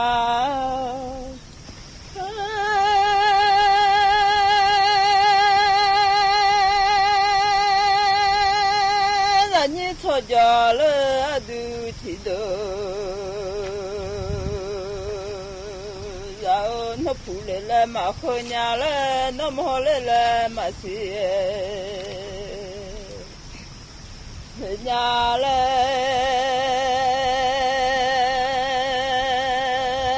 咱来推荐马上来娘，他来推荐马普来娘出桥有啊你都的。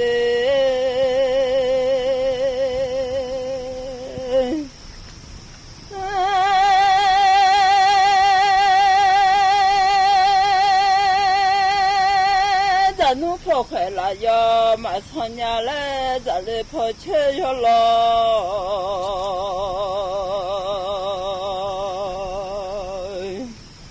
马普里伢来，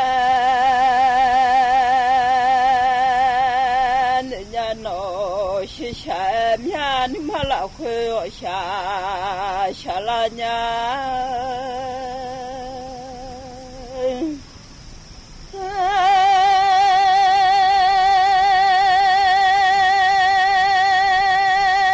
你出家了，都听到。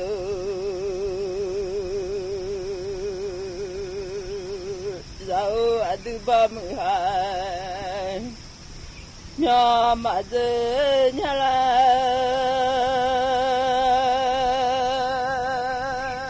so mu ji che ha mya ma pu le a du cho pu le a do we thu nga de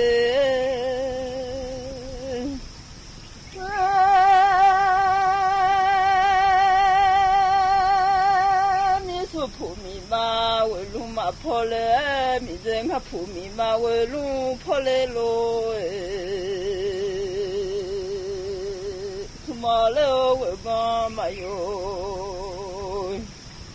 人家嘞，俺们米嘛为我有嘞咯，错呀的嘞啊个，咋老娘。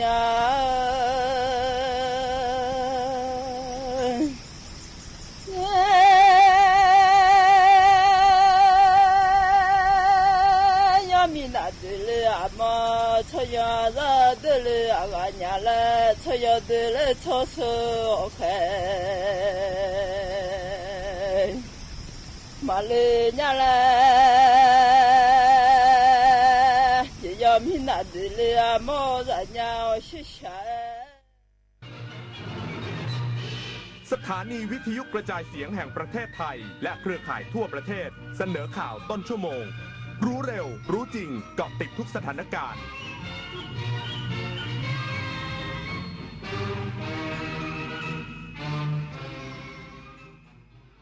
รับฟังข่าวต้นชั่วโมง 22 นาฬิกากับผมบุญมาศรีหมาดครับกระทรวงดิจิทัลเพื่อเศรษฐกิจและสังคมแจ้งเตือนประชาชนอย่าหลงเชื่อข่าวปลอมสถานการณ์ชายแดนไทยกัมพูชา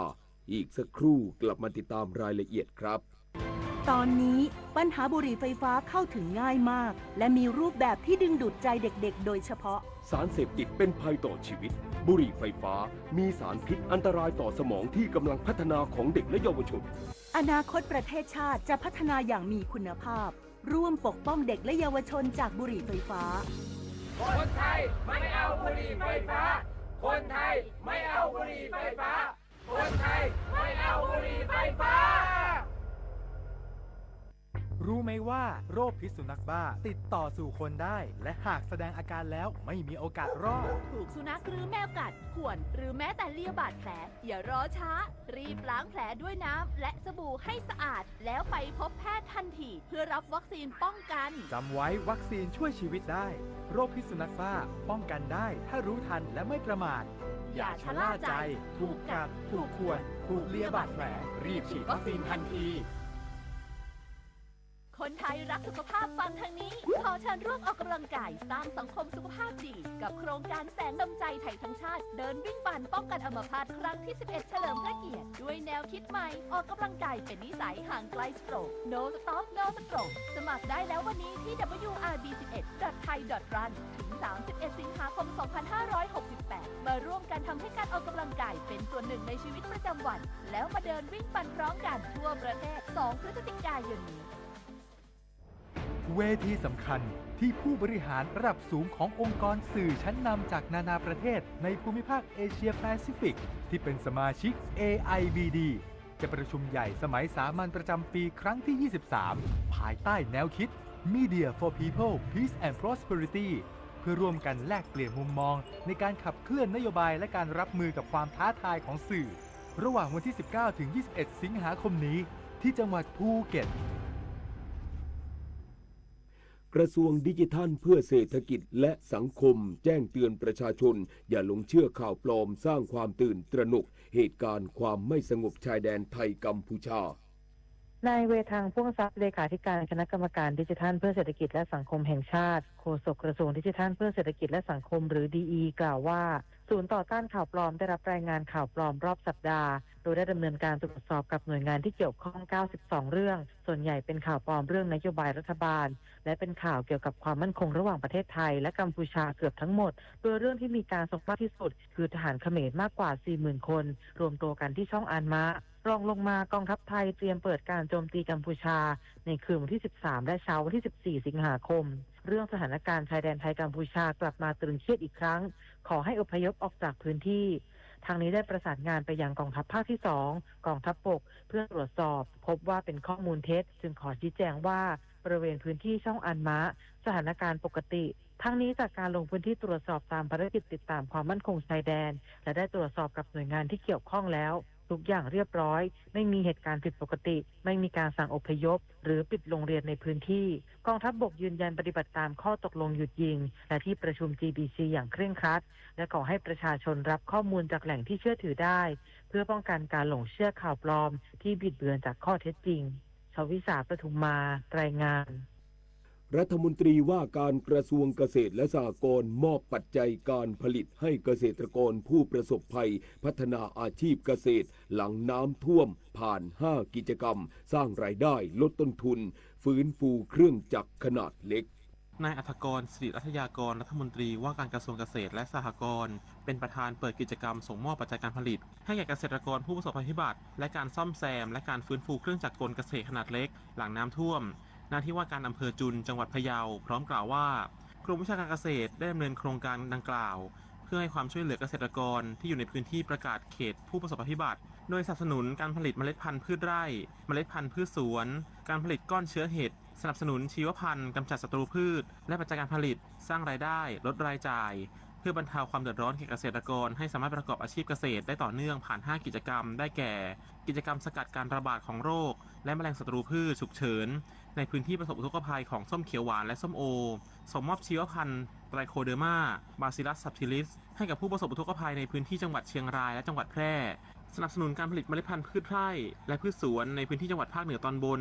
สนับสนุนเกษตรกรผลิตก้อนเชื้อเห็ดเศรษฐกิจสนับสนุนก้อนเชื้อเห็ดให้แก่เกษตรกรพร้อมฝึกอบรมให้ความรู้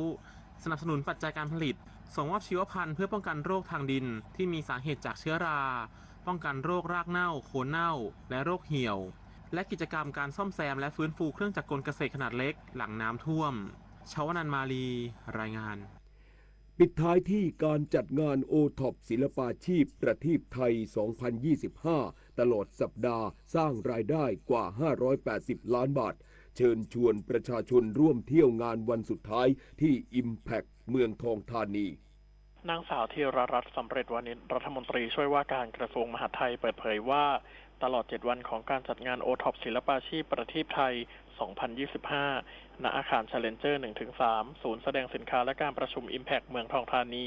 ได้รับความสนใจจากประชาชนเป็นจำนวนมากสร้างรายได้แล้วกว่า580ล้านบาทโดยผลิตภัณฑ์ที่ได้รับความนิยมเลือกซื้อ3อันดับแรกคือกลุ่มผ้าและเครื่องแต่งกายมียอดจำหน่าย331ล้านบาทกลุ่มอาหารมียอดจำหน่าย113ล้านบาทและกลุ่มของใช้ของตกแต่งและของที่ระลึกมียอดจำหน่าย102ล้านบาทพร้อมเชิญชวนประชาชนเข้าร่วมงานได้จนถึงวันพรุ่งนี้เป็นวันสุดท้ายตั้งแต่เวลา 10 นาฬิกาถึง 21 นาฬิกาสัทวีศรีวิบูลย์รายงานจบข่าวบุญมาศรีมาศอ่านรับฟังข่าวครั้งต่อไปเวลา 23 นาฬิกาติดตามข่าวที่นำเสนอไปแล้วได้ที่ www.thainews.prd.go.th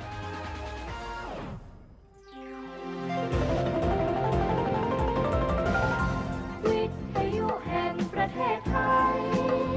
ให้ความรู้คู่ความสุข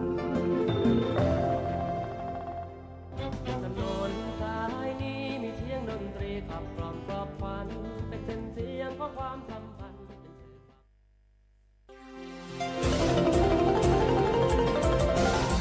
วิทยุแห่งประเทศไทยให้ความรู้คู่ความสุข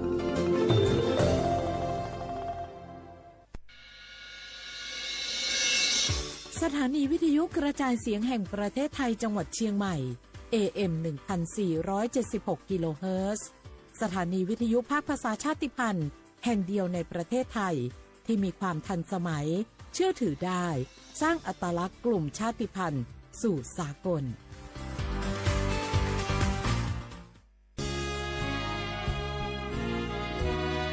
พระบารมีปกเกล้าเพื่อปวงชนชาวไทยจากพระราชกรณียกิจนานับประการที่พระบาทสมเด็จพระเจ้าอยู่หัวและพระบรมวงศานุวงศ์ทรงทุ่มเทพระวรกายทรงงานอย่างไม่เหน็ดเหนื่อยเพื่อประโยชน์สุขของประสบนิกรจากโครงการหลวงสู่การพัฒนาแหล่งน้ำ ส่งเสริมการศึกษาและด้านสาธารณสุขที่มุ่งเน้นการพึ่งพาตนเองและการพัฒนาอย่างยั่งยืนทุกย่างพระบาทคือการทรงงาน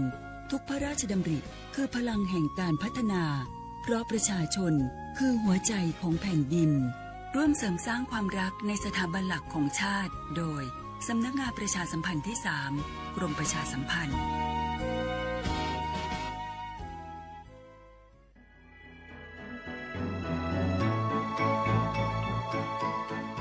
การปกครองระบอบประชาธิปไตยจะมีความมั่นคงก้าวหน้าเพียงใดขึ้นอยู่กับการที่ประชาชนในชาติรู้จักสิทธิเสรีภาพทำหน้าที่ตามความรับผิดชอบและมีคุณธรรมเมื่อมีความคิดเห็นที่แตกต่างเราจึงต้องเรียนรู้และแก้ปัญหาไปด้วยกันด้วยความสามัคคีปรองดองของคนไทยทั้งชาติเพื่อก้าวสู่ประชาธิปไตยที่มั่นคงรู้สิทธิรู้หน้าที่ตามวิถีประชาธิปไตย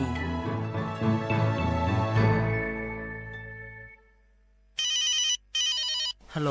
สวัสดีครับสวัสดีค่ะจากไหนครับคุณคือผู้โชคดีที่ได้รับเงินสด1 ล้านบาทแต่ต้องโอนค่าธรรมเนียมมาก่อน 5,000 บาทนะคะหลังจากนั้นทางเราจะทำการโอนเงินกลับไปให้ค่ะจริงเหรอครับ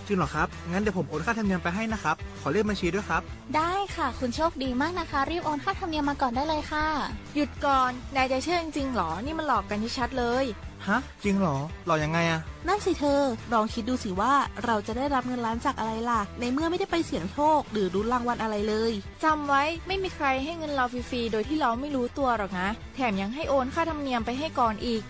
คุณคะเราไม่ได้โกงนะคะโอนมาก่อนเดี๋ยวพิสูจน์ได้ค่ะไม่เอาละผมไม่เชื่อไม่โอน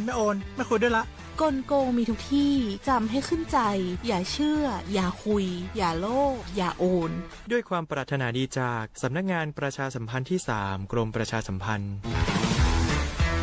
เจ๊ขอนี่เร็วๆทางจังหวัดเปิ้นมีประกาศเตือนคนเฒ่ากับคนที่มีโรคประจำตัวบ่ให้ออกจากบ้านเพราะฝุ่น PM 2.5 เกินเกณฑ์มาตรฐานเกือบ300เลยนะเจ๊ไหนพอละคือสุดๆเลยนี่แดงเถือกเลยถึงว่ากะรู้สึกบ่ดีมาหลายวันอย่าจ้ำกับบ่จ้ำอย่าไอกับบ่ไอ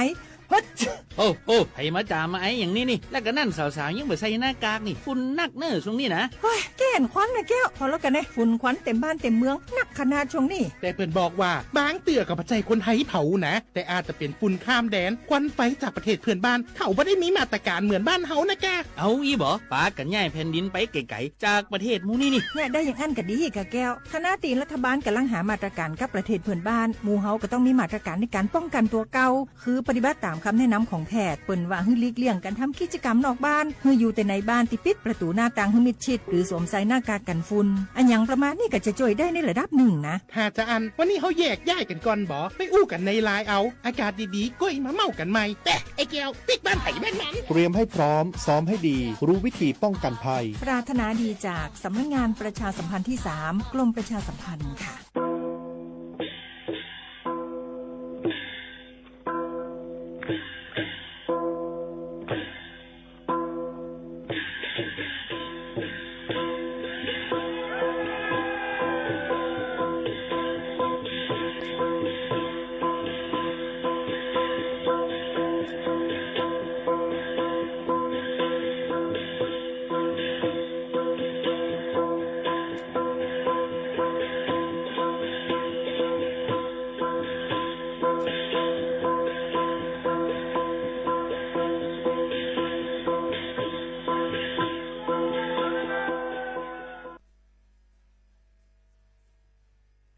พี่น้องเขาสนใจใครปืนเผาผ่านตั้งห้องเปิดเสียงสวทเก้งใหม่ปั่นตั้งหูห่มปาดังมีดังซื้อถ่อมแจ้งแล้งหลีกว่าไก่ในปื้นตีเจดอนเก้งใหม่กับสืบมาเลยดีสวทเก้งใหม่หมายฟ้น053-276-068และ0922468579ลองหลีลองซ่ามือนาในมีในมือคนหนุ่มเขาวันมือในมือว่าเฮ็ดไว้มือในจังเป็นในมือในอ่ำเฮ็ดท้ามือนาเข้นเป็นห่มกันกินสังหวานห่มกันหามจังเมาห่มกันเอาจังไล่ห่มกันไข่จังยาเฮาหาตั้งสิ่งใจกันตั้งเฮาฮักกันไล่หนึ่งอิดแค่นเสเฮาพิดกันแน่เปิ้นน้องว่ามาหน้าในเฮ็ดเฮาเข็นนำได้เฮาจำใจกันจังแตกยายค่ะอ้อปีใครฮู้ก็สื่อยินโคโบตายกุญยินเจอเครือหายดูหมอสีลายจูไ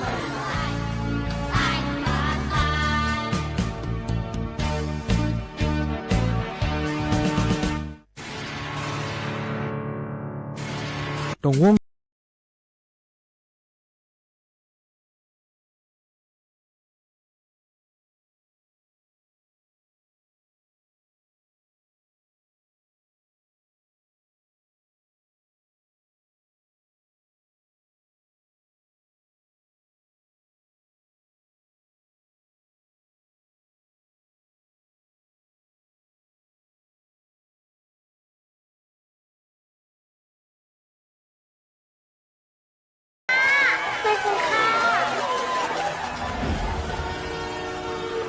ก้นก่อนหัวเสียงเฮ็ดไหนเหมือนก้อนมีสายตาแรงก้อยกะกินพุดขาพุดไว้ก้นอ่ำหูสังเฮ็ดนั่นซ้ำเหมือนก้นตาบอดตินมือสมีอยู่กับเปิดไหนป้อใครเป็นก้นสายตาแรงก้นมีติ่นมีมือไหนซึ้งหูบ่รู้เลยหูเฮ็ดไก่หรือไรเฮ็ดว่าเฮ็ดยาวโหลเลยตาสังหูลองสิลองจ้าให้หูก็ก่อมาชมค่ะมาชมค่ะมาชมมาชม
ค่ะเมื่อสูงพี่น้องผู้ยินถ่อมเสียงใต้ดั้งเสียงกูก็กูกวนค่ะทบกันเนื้อตอนการภาษาความใต้ที่ห้องปล่อยเสียงสวทเก่งใหม่ AM 147 กิโลเฮิรตซ์ค่ะตอนต่างในวันเมื่อในเฮาค่ะฮบทบจอมกันถึงมาวันเสาร์อยู่จอมขาวหมูขาวนุ่นสุภาวันเชื้อสารวินเป็นอุ้ยก่ออุ้ยเสปอแม่ปีน้องๆเฮาเขาค่ะอ้อย่ำพ้องตัวเร็วค่ะเป็นในข้าวฝนค่ะพี่น้องเขาตีจังมีน้ำท่วมน้ำนองในค่ะเนาะยาก็ลินหยดลินกวนลินปังเส้นตาสายตั้งจังขัดจึงจะในเฮาขาดทุเรไว้ฟังกันอยู่ดีกว่าเลยไปเลยทอมด้วยเขาเฮาฟิงฟ้าละสีกันจ้อมในค่ะพ่อแม่พี่น้องเฮาเขาค่ะในก็ฝากเตือนถึงพี่น้องเฮาเขาอ่อนกันหรือฮือหรือใจทอมด้วยเพียงความปานเก่ากันกวนค่ะอ้อสร้างมาในก็ทำนายิ่งใจตั้งลายเสื้อนยันไก่เมืองเฮา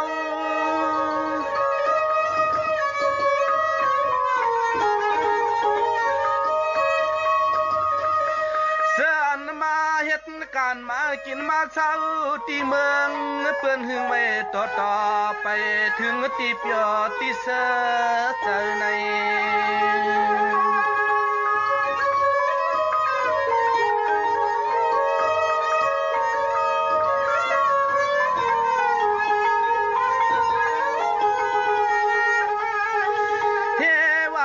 ยันไก่ปอยันไก่เมยันไก่เทียงตังเสือเคอที่กินตีเศร้าทุ่งเติงหลับเมืองตอนเฮาอยู่หึงนานเฮว่าหึงนาน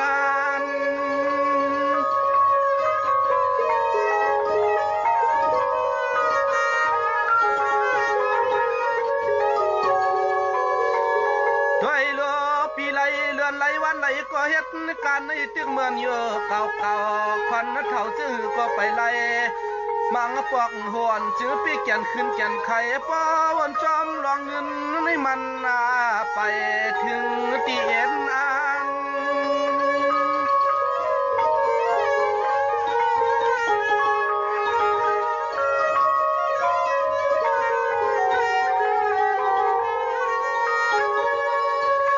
มักนาต้นเจอต้นคอเตอหนอจึงให้ป้อเลยจีเจียวเลยเงินเลยคำเย้าเจเลเมื่อช่างตำอยู่ยอจึงให้ป้อเลยเมื่อจอจอมปิดจอมน้องในวันในส่วนในวันในส่วนใน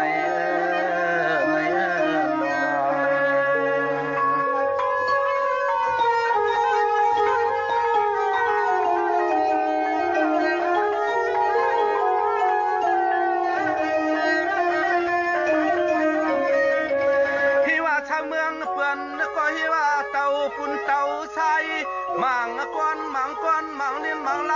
ก็นอดเต่าหางปออ่อนล้อมยักษ์ต้อยไผ่ตีนหางก็อ่อนใน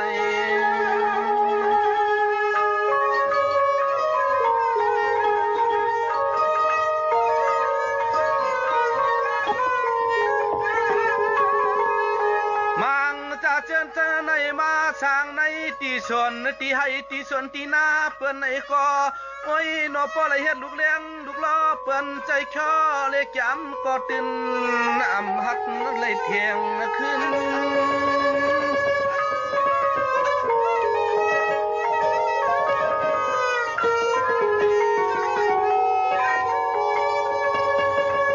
ย้อนเปิ้นเลยยันหยาดผัดเจยาติกาพี่น้องตังเสียงนานอไผก็หลีหัวรังปองเปลี่ยนย้อนมันนาเงิน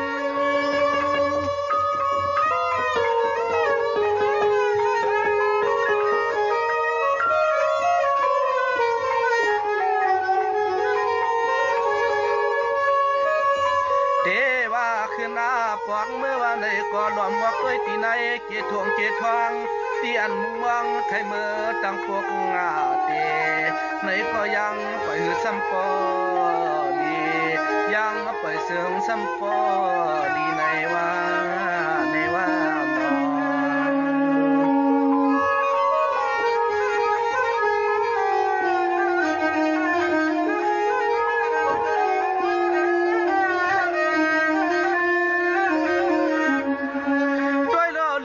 ปีหน้าปีแลเลือนปีมาเหมือนกัน กันอยู่ปีไรปีนั้นลันกันตัวเลอปอเลยป่นปีป่นวันลันกันอาชักตันซ้ำปอใหญ่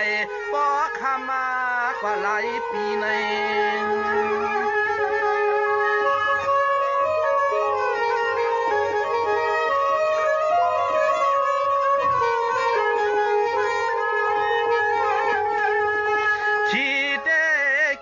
ในปอว่าหล่อมาวนต่อยลองเงินและคำใครมือสั่งตำวันเศร้าทุ่งเฮาก็มันไปถึงตีเปียงปอ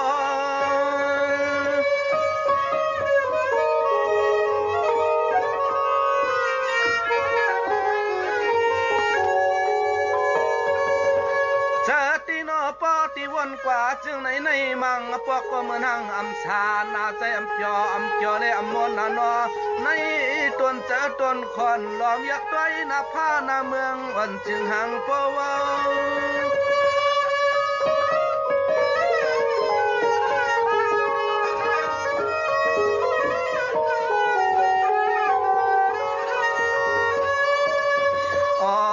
ขวางเปื้อเฮาในภาวะกัน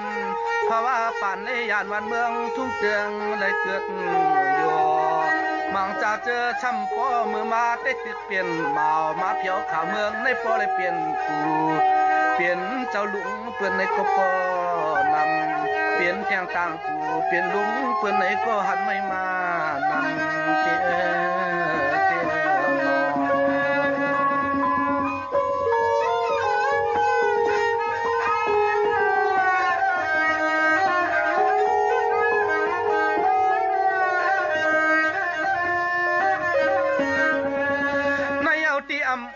จานมองอยู่กูจริงขาหนาเจอตีหน้าหนอเมียวตอนเฮาเลยออกหาเงินในนอยังจอมลองตั้งวนต่างพันเฮายังจอมกว่าการลองไปวนไปพันเนื้อนอ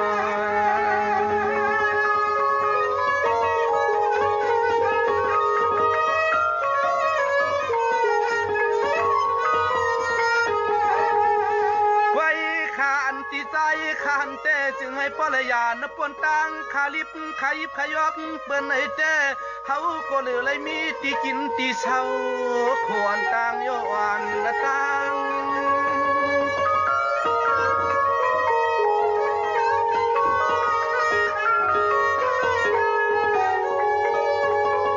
ปอตึกว่าวันกันจอนกินจอนอยู่ตึกอ่อนกันอ่อนกินอ่อนอยู่เมืองเปิ้นเต้เตรียมป่นลองผู้เลยลองใหม่ผู้กาเตไลเปลี่ยนรอหัวขึ้นหัวไข่มันอำเฮอลอดตางหยับเจียมคู่คุณนาง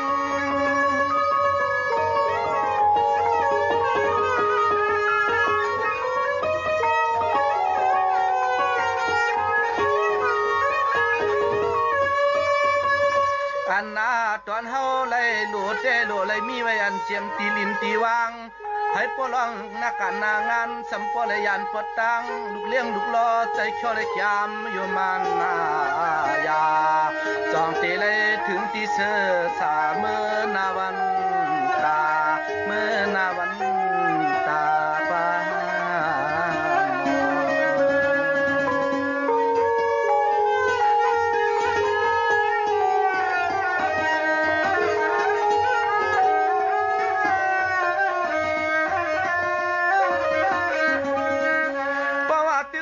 กันจอนกินจอนเช้าป้อมเลยมีเสเมื่อกัดเย็นพี่การกูคุณกูนางติตังเปียวตึงว่าเตเลยชอกจอมหาตึงกาเตเลยชอกจอมหา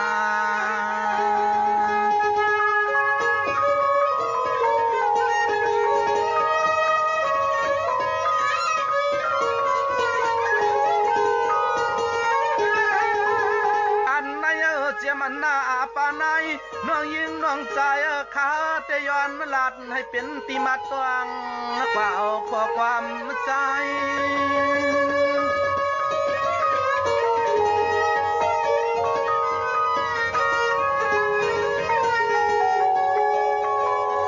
ในข้ายาวปีน้องตั้งเสียงนอข้าก็จองไรมีเสียความผักโชปันอยู่ปีน้องตั้งเสียงหน้านอเจอเลยยินหน้าทอมเสียงข้อความมั่นใจห้องลาย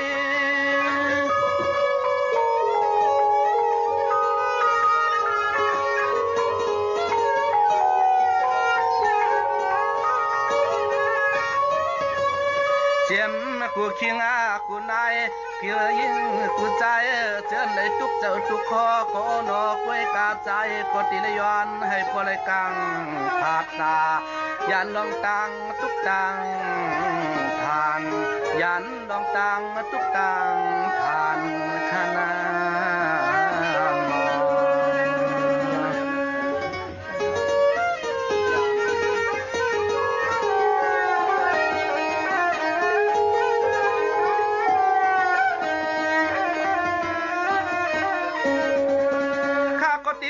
สู่ปันพี่น้องเฮาเขาเจออันตึกยามเสกีเตืองเมืองเอามาเช่าตั้งไก่อำว่าไผเฮ็ดการสั่งในก็ให้เจ้าไหลเงินเสียลันกันให้เจ้าถึงเจ้าตันให้มีสุนเสียเลยมีมาน้อย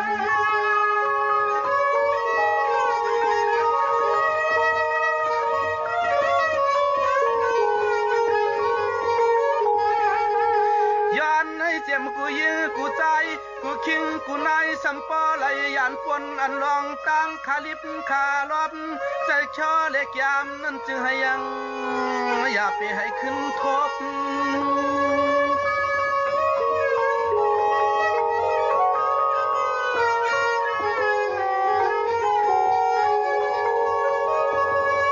ลองอันทุกข้าไม่หยาบนาอยู่อำสามจอล้อมจอในต้นใจต้นคอในที่เอาในกว่านาจึงให้ปลายกลางขาดจึงให้มันจบ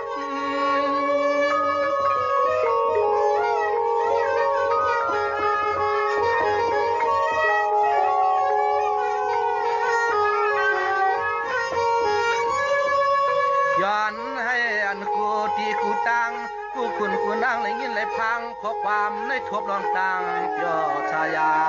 เฮ็ดลองการจึงหือคอยย้อนให้พ่อได้เจียวได้เป็นสัตเทพ่อเลี้ยงสัตเทปิกเจนำเรื่องมาเมื่อจากเมืองมาจึงแต่เฮาสร้างวังไม่กินนาเฮาสร้างวังกินนา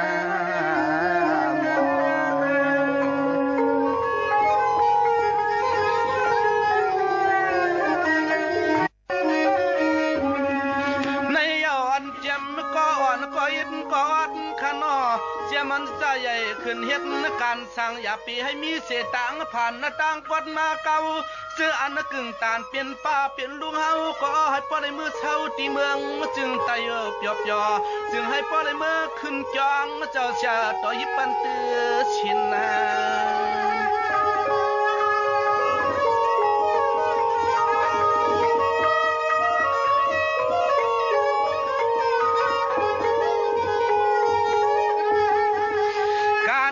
กินเลการมุงเลการดูตันเอ็นอ่างกูก็กูควรให้ปอปังถึงตียังอัน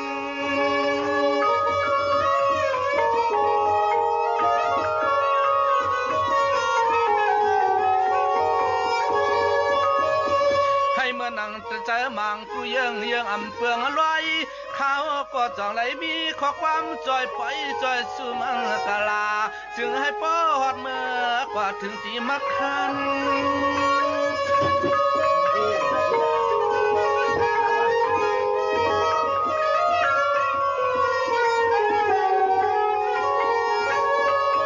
เอ็นอ่างอ่านกูก็กูก่อนนั่นจึงให้ปอไหลถึงหอดจึงให้ปอไหลถึงฟอกอันมุงมองสุดตองกูเคียงพาสายขาวก็จองแล้วขอความสุดตองมังกลาปันตินาเพชรสายสั่งพลอยละเทียนนายา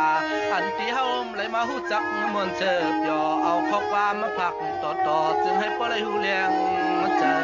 ในอ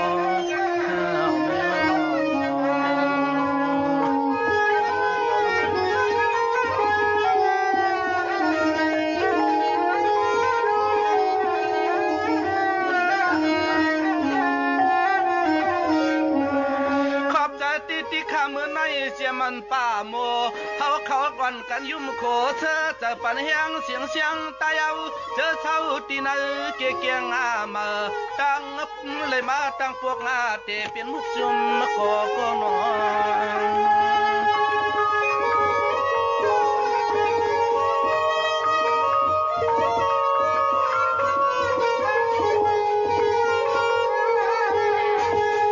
สมาลานฮักง อ่อนสู่เจ้าคำขึ้นในห้องปามชอ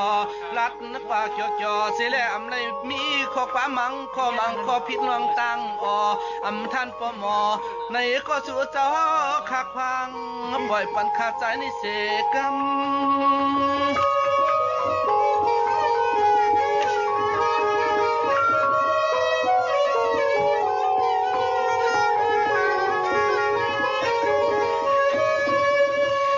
ข้ายนอเจมันก็ทวมก็ให้เปีย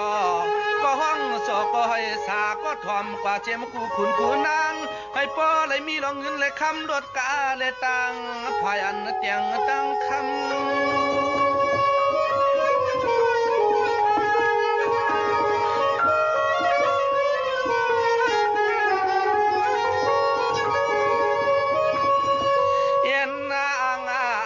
ให้เศร้าสังตำจึงไกลได้ก่อเขียนตัวกูคุณกูนางให้วังปอให้ป้อไรเหมือนเทียงตางน้ำบอกที่ในหมอปีให้มันนาเฮียงยอมหายปีให้มันนาเฮียงยอมหายท่า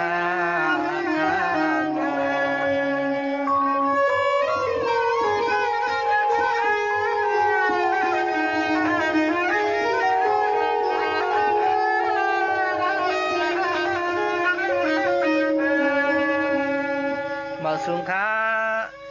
วันเมื่อไหร่ใน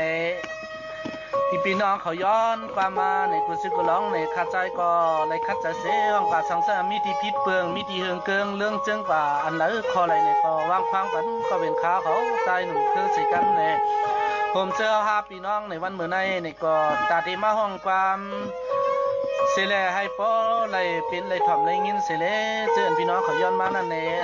เลยห้องเอาอันเป็นปีใจออสียาพาคนในสองเลยมาสีตยอในขณะมาสีตยอเลยวันเหมือนในพี่ใจอย่ามาก็คัดใจต่อยประดาวันให้ปอมนชื่อกันนั้นในพี่น้องเขาพาเป็นผู้เจ้านั้นได้ให้อยู่ลีมีเงินห่างลีกึกปืนกันคูก็คาเนาะเจมันก็ห้องก็ให้มีเงินก็ถ่อมในก็ให้มีเงินไหลห่างลีกึกปืนกันคูขิงขาในเตรียมซื้อต้องเผอมันนั่นให้ปอถึงที่ยังมาสีคำขาไม่สงคา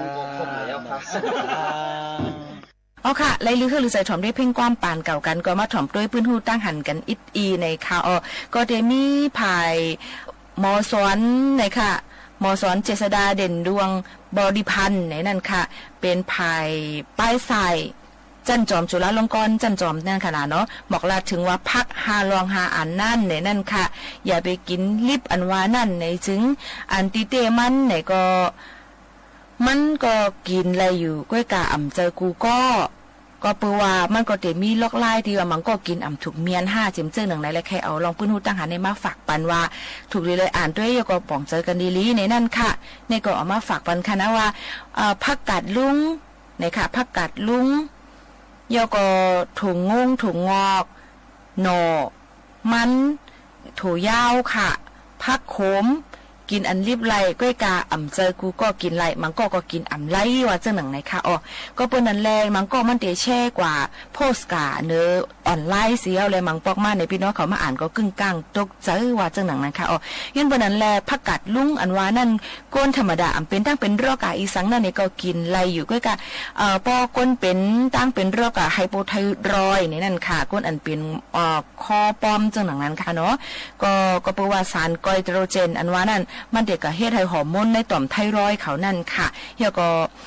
มันติเฮ็ดให้มันตรงหนึ่งเฮ็ดให้เขากินอ่ำไรนั่นค่ะเนาะก็เปิ้นนั้นแลเพราะว่าเฮาค่ะกินอันลิบในมันติจังก่อนมีธาตุสารอันนึงเฮ็ดให้เขาเป็นน้ำเต้อมาหรือสิเก่าก้อยกอมนั่นแหละถูกเลยกินให้มันสุกเสียก่อนก็กินไรเหมือนกันก้อยกะเป็นว่าจังหือก็เลยพักตั้งหมดตั้งเสียงถูกเลยเงื่องไว้เป็นธาตุสารเคมีกอลแล้วก็เจนำไว้หึงๆในนั่นค่ะ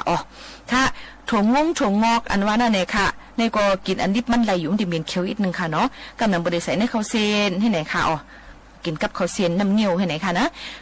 ถั่วงอกให้กินอันดิบมันไล่ก็การถูกเลยฟังกันไว้เจอจูลินซีอันมีมาปลาทั้งถั่วงอกนั่นย่อมเปิ้นอะไรติเลยเจน้ำด่างทับทิมไหนค่ะพี่น้องเขาค่ะย่อมนั้นก็เจเกืออิดอ่อนนึงหนังคือบ่ได้ค่ะเจอมันเป็ดในนั่นค่ะมันก็กินน้ำลายค่ะแล้วย่อก็ลูกอ่อนก็กินน้ำลาย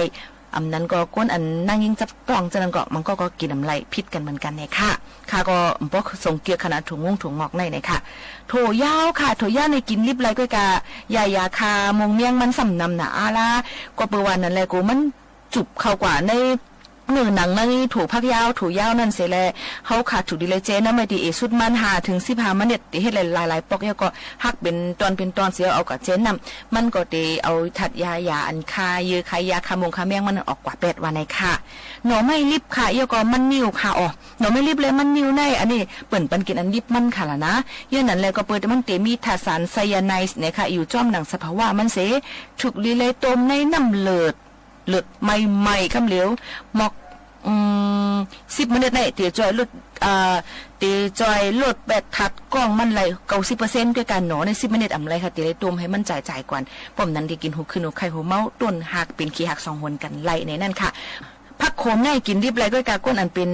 ขาดธาตุเล็กในอ่ำฉุบหรือเลยกินค่ะก็เพราะว่ามันเด็กก็จุบเอาธาตุเล็กแล้วก็แคลเซียมนั่นไหลในค่ะเอากับนั้นแหละอันนี้ก็ตั้งกินตั้งยำอันไหลมันปันพ่อนหลีพ่อนจ้านั้นก็ตั้งหมดตั้งเสียงอันเป็นว่ามานั่นไหนก็มังก็อ่ำเจอหนังเก่ายันเปิ้นนั่นแหละเฮาขาดฉุบหรือเลยเงื่อนไว้จังหือยก็ตัวเฮากินไรมิ้วหืออันว่านั่นก็ถูกเลยกินกว่าจังนั้นนี่นั่นค่ะก็การลำลองหรือเซเปิ้นลองมดใส่แซนใส่อย่าไปกินอ่ำสุกอ่ำริบอย่าไปกินริบเดลีเลยเซเปิลค่ะน้องกับปันตะเหลียวในหวาจึงหนังไหนค่ะโยก็เนี่ยหมูตะเหลียวก็ตั้งแต่เมืองจึงเมืองหิมหอมตั้งเมืองจึงไทยไหนนี่ก็เป็นหมูกะละตายน้ำเตะย้อนนั่นแหละเปิ้นก็ให้เงื่อนแวะสั่งเป็นอะไรก็อย่าไปกินลาบลูซาว่าเจมจังไหนค่ะเนาะย้อนเมื่อนั้นตั้งเป็นโรคกาตะเหลียวในมันเข้ามามันจังที่จับกันไหลแพทเทิร์นกันกว่าไหลว่าจึงหนังไหนค่ะหรือใจถ่อมด้วยจึงอันทางเฮียนมาฝากเตือนจนถึงปอไม่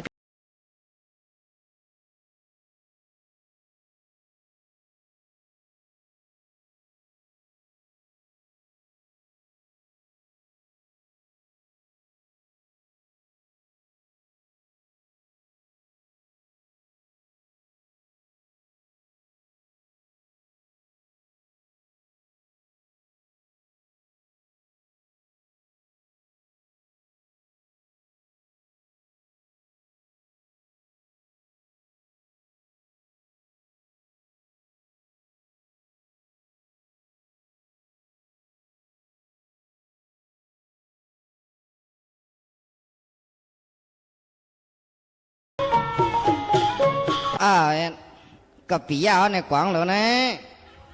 อายอนอ่ะอายอนกวาบนำโยหมักนับงอมีในผาเจียดงอมีกันในหลงอันนี้ก็เดี๋ยวงอกด้วยรังห้องน้ำให้ก่อนนะห้องน้ำงอมีจีนอนงอมีกวางแล้วนะอายอนอ่ะยามยาได้ก็ถังช่องจอมอันไก่มาลวงชอมเหมียวเก่าใครวันแนวล้มเก่ามันย้อนวะมันดำย้อนย้อนแน่ย้อนย้อนยังค่ะอันไก่มาลวงชอมย้อนเอากว่าเบียร์วะสิว่ามันใครขึ้นนิกป่านเลยล่ะฮะไอ้จ้องแน่ๆเจ้าหลวงคุณพ่อมาเด้อเขามาอัดเจ้าอันนั้นมันจะมีบนมัดไว้จงนั่นน้องชิมันเอากว่าเนื้อจ้องนะมันกว่าเนื้อจ้องดังหลูกเอาดังพิษเขากว่าเนื้อได้มันจะจีเจน่าเฮือน้องกระยามันคาแหละเจ้าหนังกลางเจ้าหลวงชามีเจ้าหือคาละว่าเจ้าหลวงว่าได้ตะกากว่าจอมไข่มาเห็นค่ะว่าไข่มายังมันดูไว้ให้แนวงอบหาหูรวมให้นุ่งฉางการจังเขาในเฮละว่าจะขาเดียวคุณพรมาดันน่ะไม่น่ะขาได้กว่าเหลียป้อยเฮก่อนเฮกว่าเหลียป้อยตั้งป้อยในคางยินว่ามันมีจัดเชียงไหนนี่เห็นนั้นกว่าข้าซ้ำมีตั้งหนูอีดอดเนาะข้าได้กว่าเหลียมีพี่น้องมีพี่น้องที่จัดเชียงอันพี่น้องนั้นได้ข้ามไปป้อลุข้าลูกโคกคองอ่อนอีดอดจะเดินคันนี่เห็นนั้นกว่าป้อนนั้นนกกว่าเลยข้าได้กว่าขนาดกว่าอันนี้จะตุกโคกอ้อมจัง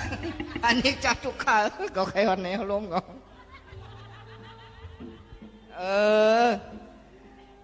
มี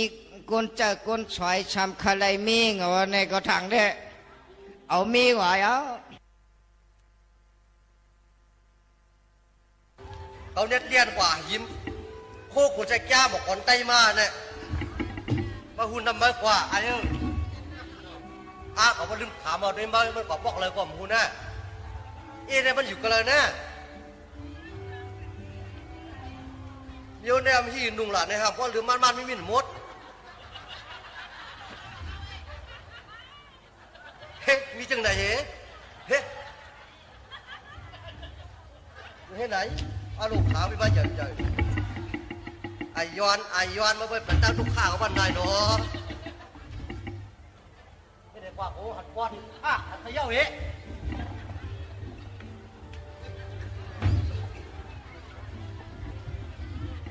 เฮ็ดสักย่านบนเสือบักโมงเห็นครับเนี่ยนี่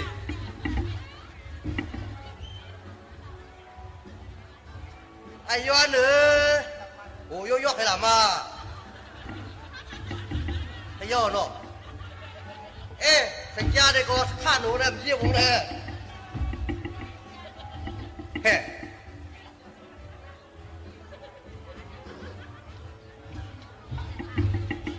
กัมดีมีนะนะกัม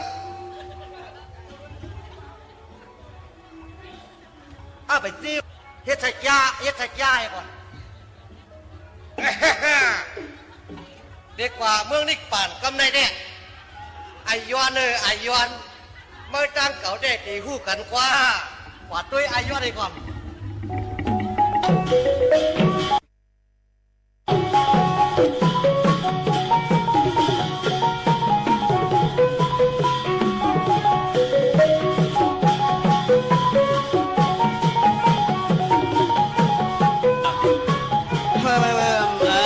เจ้าว่าใครนอนเจ้าเองว่าหางั้นน่ะเขาบอกใครนอนเอานะสุใครนอนเนี่ยค่ะพอใครนอนเดี๋ยวมาไกลๆกันยินเอานะสุใครหูฮัลโหลตานอนนังไผ่มีจ้อยหักขนาดไหนน้องตานอนไหนพี่ตานอนไหนมีดังหูอีกก่อนว่าคำอีนเอาใครนอนอีนเอาตานอนไหนวะเมื่อไหร่ก็เขาเดินนอนทานตั้งสุน่ะเดินนอนนะฮะแต่กันมาเขาเดี๋ยวหอยุ่งปั่นกันเดินไปเลยไว้พลามือสื่ออยู่ใกล้จ้องนะครับป้ากว่าสมส้มเนี่ยสื่อไว้พลาล่ำๆในดัดทีทำเนี่ยสื่อไว้พลากันเลยเดินนอนตั้งสื่อกางทำเปิ่นดีไว้ดีตุดจังเลยมันแหละมุพกกังเลยต้องไกลไว้ก็แล้วกำนาเขาเด็กกว่าเลือบยุ่งกำนาเด็กลืบยังก็เขาเด็กกว่าเลือบยุ่งตัดชูเดนนอนฮัลโหลใครยังไรยุ่งเมเด่นเป็นหางโกยุ่งโปมาจับชูน่ะเขาเด็กนอนตั้งสื่อนะวันไหนอย่าไปปังแขกเลยในคำในเปเลยนอนนะยายตีหมูเผืองควายข้านี่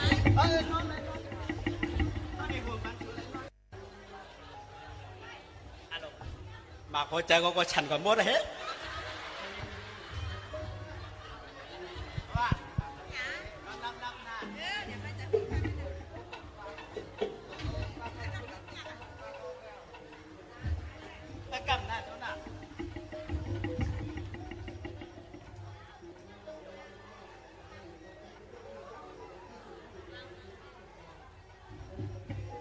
ปีกว่าปีกพักตัวผมเยาปากย่องของขึ้นมา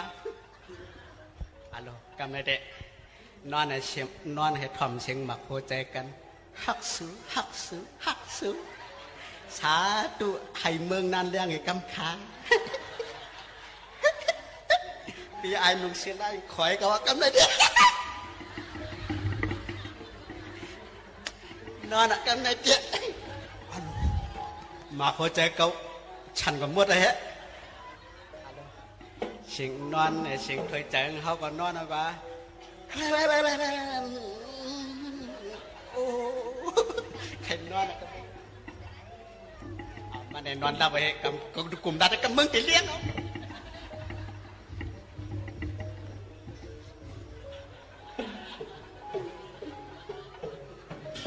อายอนกลางค่ำกลางคืนกุนหยองมาโขหิมเฮือนี่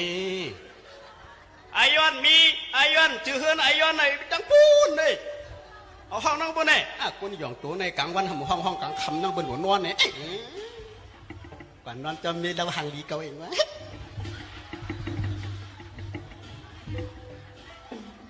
อายอนยามเลยเฮาขุนสกยามเลยเฮาขุนสกยาหลงลูกเดี๋ยวเอาเมืองตะวันตกชิดตะวันตกสาเสียวลงมาตาเดียมาหักพ้องเอาเมืองนิกป่านไอ้ย้อนใครกว่าเมืองนิกป่านยาวไอ้ย้อนมันยาเดือนหน้าตาเมื่อปีนี้มันกว่าเมืองนิกป่านไรวะไรไอ้จอมหนังจื้อเสียงเมื่อไรเฉยไว้ในปัดหนังคำยาวไอ้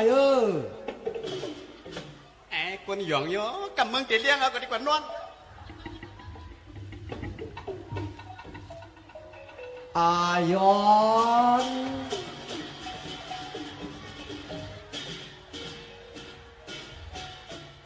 ไอ้ย้อนมันมีเอาตายเบียร์ว่าไอ้ย้อนเฮาสักยาดีล่วงมากับหมักม่วงยาวไอ้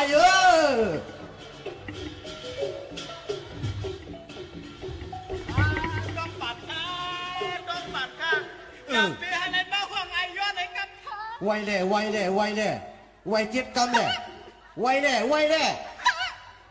เจ็ดกำไอ้ย้อนใครกว่าไวแน่ตีเลยกว่าไอ้ไวก่อนพี่ลองสังใครกว่าข้า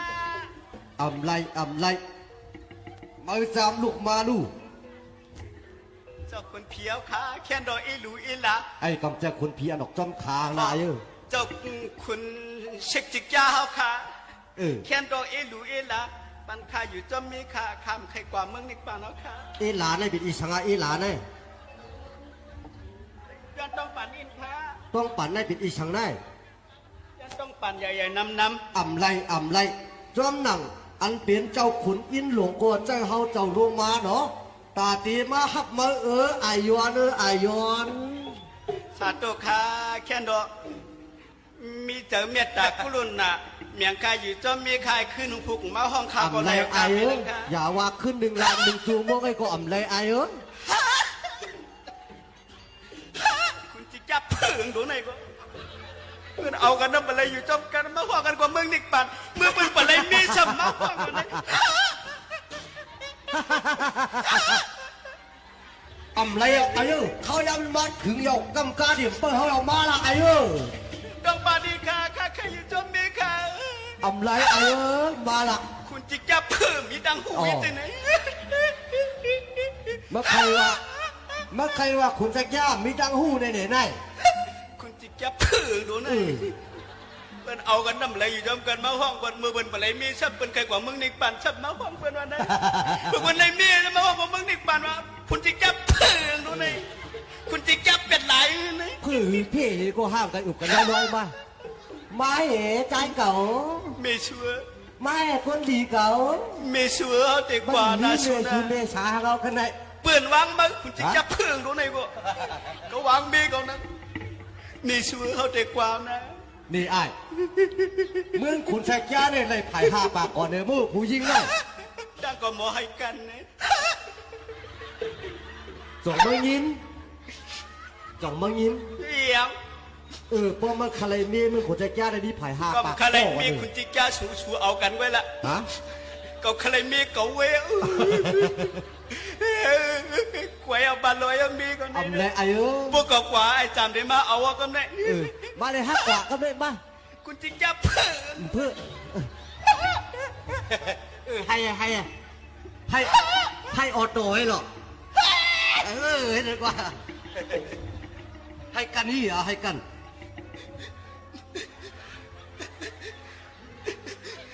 ก่อนในพวกเขาให้กันในเช้าวันของขึ้นหูตูกันอยากมา5 กว่ามาเลยกว่านาสุนาในกันจันในก็จัดมาให้อะไรกันอย่าให้มีคุณจิจับเพิ่งมาเก่าในนะกว่าละไอ้คุณจิจับเพิ่งตรงไหนมาเลย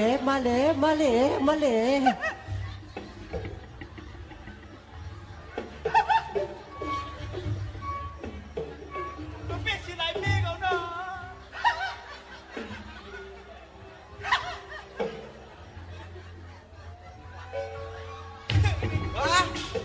จิจับใครมี ก็คุณใจจ้ามใครมีก็ใครผู้หญิงก็เอง ก็อันหน้าหมูเหลี่ยมในก็กว่าก็เองก็ มาเลยผมมาโกงโอ้โหเลี้ยมเขาก็ กว่าหน้าสุนาเฮากว่าก็สุนันลับปีดีกว่าก่อนหน้ามีหัวนาปีดีกว่าก่อนหน้าชัวฮักความจัดเต็มมาให้ฮัดอะไรกัน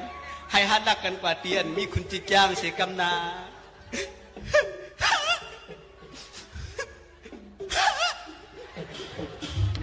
มาเลย เชียงอันก่อนเล่าปีเฮากว่าก่อนหน้าสุนาปอนนั้น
เอาค่ะเดี๋ยวเลยผ่าเดียนปอไม่พี่น้องเขาเมื่อกว่าก่อนเนี่ยค่ะนะเดี๋ยวฝากไว้ปันเพียงความหวานหูถูกเจอเซเดี๋ยวย้อนผ่าเดียนพี่น้องเขาเมื่อกว่าก่อนค่ะเมื่อนี้เอาปื้นหูตั้งหันไหลลองไหลอันฝากตอนจนถึงพี่น้องเขาเยอะกอเจิงค่ะนะส่งขึ้นมาโฮมมาทบจ้อมกันจ้อมขาวหมูขาวน้นแทงค่ะเมื่อให้ย้อนสู้ปันกูเกาะอยู่ลีกินหวานค่ะเหตุการณ์ขึ้นใหญ่ไม่ซุ้งค่ะม่อนค่ะเมืองซุ้งค่ะ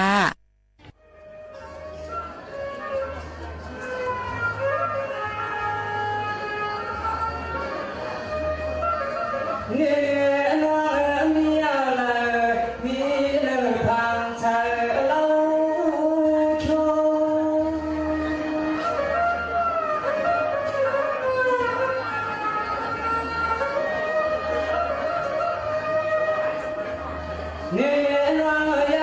subscribe cho kênh Ghiền Mì Gõ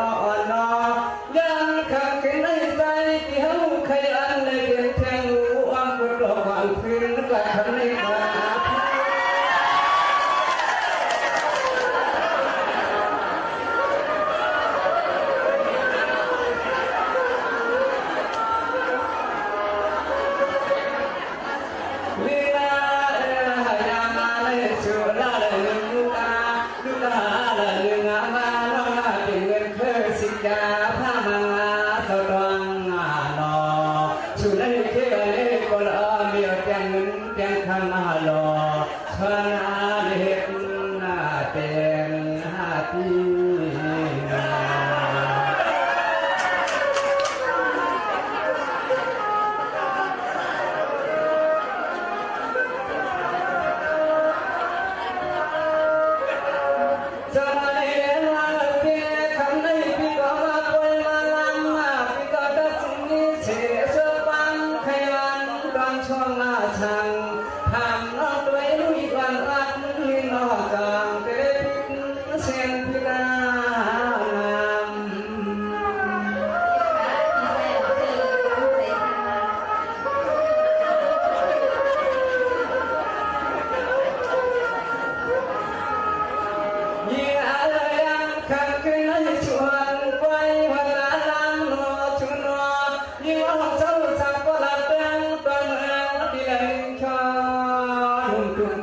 เดียลัง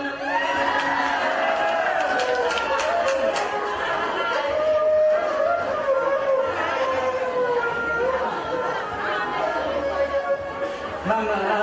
หันเลยมีน้อยนักขังเป็นไรเฮาเลยหันเย้าเฮาไปวานาตั้งย้อนหาเด็กสัมภาระหันหน้าดิงานน้องเด็กก็เหมือนอภิก็ทางอาลังเนี่ยโกความนกขอชุบขอบังที่เขาได้สั่งเสื้อยีนาเย้าชวางจวนผู้บริเนเอาน้ำเงินน้ำคำอ่อนกวางล้างกำมาเลี้ยวหน้าปีนา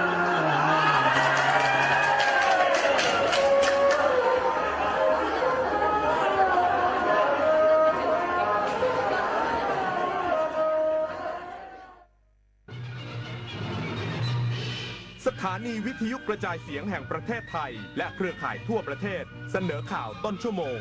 รู้เร็วรู้จริงเกาะติดทุกสถานการณ์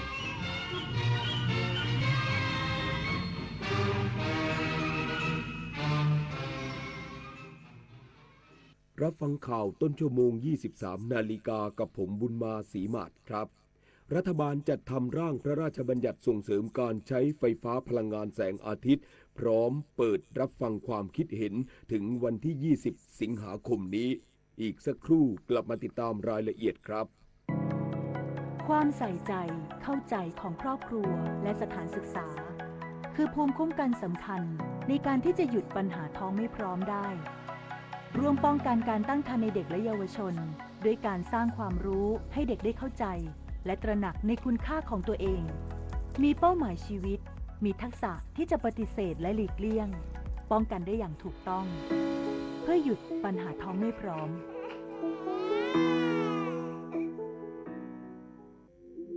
อาชญากรรมออนไลน์ความท้าทายและโจทย์ใหญ่ของประชาคมอาเซียนที่ต้องผนึกกำลังกันรับมือภัยไซเบอร์ในภูมิภาคผ่านกรอบความร่วมมือสู่โรดแมพ 4P Preventing ป้องกันการแทรกซึมขององค์กรอาชญากรรม Pursuing นำคนผิดเข้าสู่กระบวนการยุติธรรม Protecting ปกป้องเหยื่อและกลุ่มเปราะบาง Promoting เสริมพลังความร่วมมือทุกระดับร่วมสร้างภูมิภาคที่ปลอดภัยไร้พรมแดนและเข้มแข็งไปด้วยกัน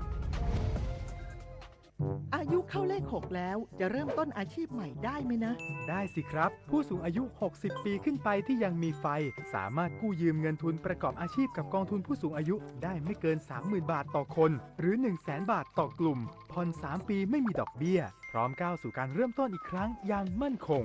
ดีจังเลยแบบนี้จะได้เปิดร้านเล็กๆอย่างที่ฝันไว้สักทีเงินทุนปลอดดอกเบี้ยกับกองทุนผู้สูงอายุสอบถามเพิ่มเติมได้ที่กรมกิจการผู้สูงอายุ1300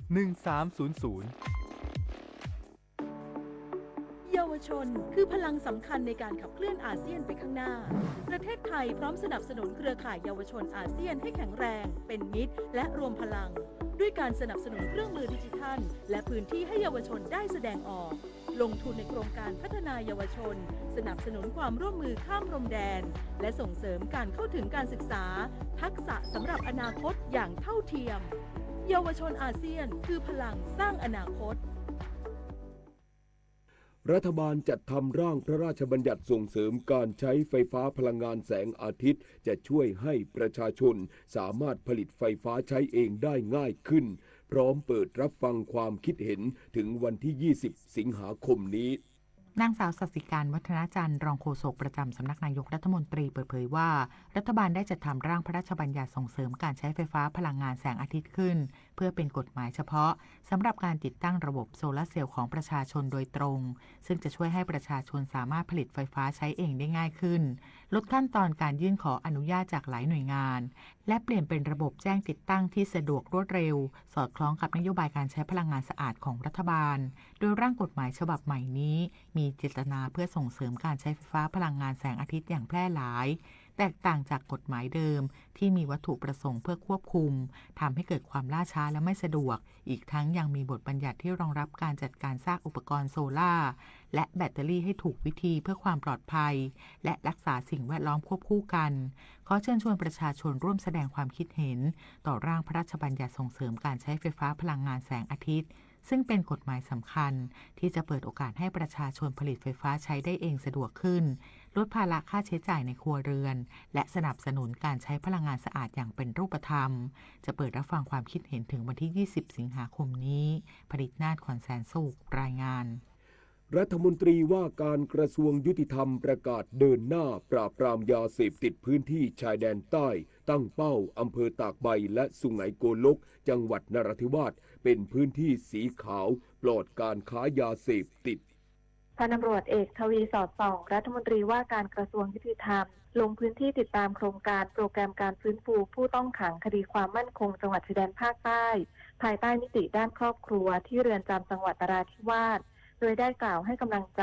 พร้อมเปิดโอกาสให้ผู้ต้องขังสอบถามข้อสงสัยด้านกฎหมายและกล่าวถึงแนวทางการป้องกันและปราบปรามยาเสพติดซึ่งเป็นนโยบายเร่งด่วนสำคัญของรัฐบาลโดยตั้งเป้าหมายทำให้อำเภอตากใบและอำเภอสุไหงโกลกจังหวัดนราธิวาสเป็นพื้นที่สีขาวปลอดการค้ายาเสพติดประเทศไทยจะไม่ถูกมองว่าเป็นแหล่งส่งออกยาเสพติดมีตัวชี้วัดการจับกุมไปถึงผู้บงการและผู้ค้ายาเสพติดรายสำคัญและมีมาตรการดูแลปกป้องเจ้าหน้าที่ผู้ปฏิบัติงานอย่างตรงไปตรงมาส่วนเรื่องกระท่อมได้เตรียมออกกฎกระทรวงห้ามขายกระท่อมในตลาดสดริมถนนหรือพื้นที่สาธารณะอนุญาตเฉพาะให้ใช้ภายในครัวเรือนเพื่อป้องกันการแพร่ระบาดพร้อมระบุเมื่อครบ120วันตามที่ประกาศเชื่อว่าปัญหากระท่อมและยาเสพติดลดลงอย่างมีนัยสำคัญโดยผู้เสพยาเสพติดจะนำเข้าสู่กระบวนการบำบัดรักษาให้กลับคืนสู่สังคมประพิชานันท์เทพรักษ์สวทนราธิวาสรายงานกระทรวงสาธารณสุขนำร่องจัดกิจกรรมนับขาบดึงอาสาสมัครสาธารณสุขกรุงเทพมหานคร50เขตสร้างการรับรู้ประชาชนในเขตเมืองบริโภคอาหารลดความเสี่ยงเกิดโรคเรื้อรังนายสมศักดิ์เทพสุทินรัฐมนตรีว่าการกระทรวงสาธารณสุขกล่าวเปิดงานนับขาบนำสุขภาพลดเสี่ยงลดโรค NCD ครั้งที่ 3 เพื่อรณรงค์ให้ประชาชนในเขตเมืองที่มีความเร่งรีบมีความเสี่ยงของการเกิดโรคเรื้อรังมีเป้าหมายให้อาสาสมัครสาธารณสุขกรุงเทพมหานครหรืออสสในพื้นที่กรุงเทพมหานคร50เขตที่มีอยู่ประมาณ 13,000 คนสร้างการรับรู้ให้กับประชาชนในพื้นที่ให้เกิดความตระหนักและสามารถจัดการสุขภาพตนเองเพื่อลดเสี่ยงลดโรคด้วยการนับขาบหรือการกำหนดปริมาณการบริโภคอาหารประเภทคาร์โบไฮเดรตจะช่วยลดความเสี่ยงของการเกิดโรคได้ช่วยให้ประชาชนมีอายุยืนอย่างมีสุขภาพและทำให้เกิดการบริหารจัดการและการดำเนินงานป้องกันโรคไม่ติดต่อเรื้อรังอย่างเป็นระบบทั้งนี้จากการสำรวจสุขภาพประชาชนไทยพบว่ามีผู้ป่วยเบาหวาน 6,500,000 คนผู้ป่วยความดันโลหิตสูง 14 ล้านคนชวิสาปทุมมารายงานจบข่าวบุญมาศรีมาศอ่านรับฟังข่าวครั้งต่อไปเวลา 6 นาฬิกาติดตามข่าวที่นำเสนอไปแล้วได้ที่ www.thainews.prd.go.th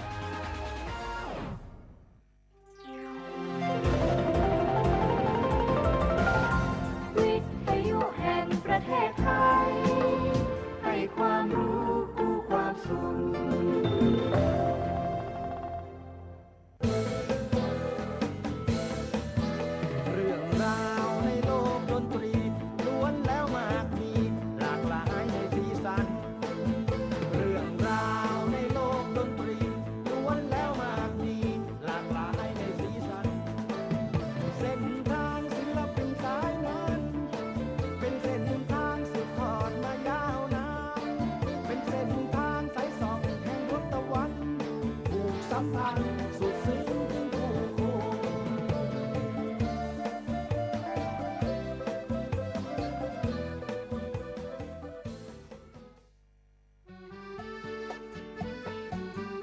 คนเพื่อชีวิตใกล้ชิดกันยิ่งขึ้นมาเป็นเพื่อนกันในไลน์ Open Chat ถนนดนตรีเพียงไปที่แอปพลิเคชัน LINE เลือกหน้าหลักจากนั้นเลือกตรง Open Chat โดยค้นหาคำว่าถนนดนตรี FM 92.5 เมกะเฮิรตซ์แล้วกดเข้าร่วมเพียงเท่านี้ท่านจะไม่พลาดข่าวสารกิจกรรมทางดนตรีกวีศิลปะและวรรณกรรมที่น่าสนใจถนนดนตรีเรายังเป็นนักเดินทาง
มาจากเชียงใหม่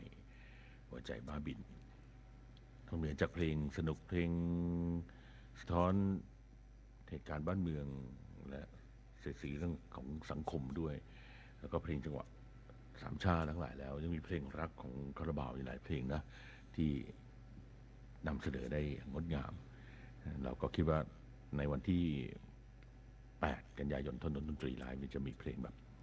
จังหวะเบาๆสบายๆอยู่บ้างนะครับก็นอกเหนือจากเพลงสนุกสามชาเพลงจังหวะเข้มข้นหรือว่าลุกเล้าอารมณ์เรื่องของการต่อสู้อย่างนี้นะครับไม่ว่าจะเป็นเรื่องของวีรกรรมอันกล้าหาญตั้งแต่สมัยอดีตของจอมทัพไทยทั้งหลายนะครับไม่ว่าจะเป็นสมเด็จพระนเรศวรพระเจ้าตากสินนะครับหรือแม้กระทั่งชาวบ้านบางระจัน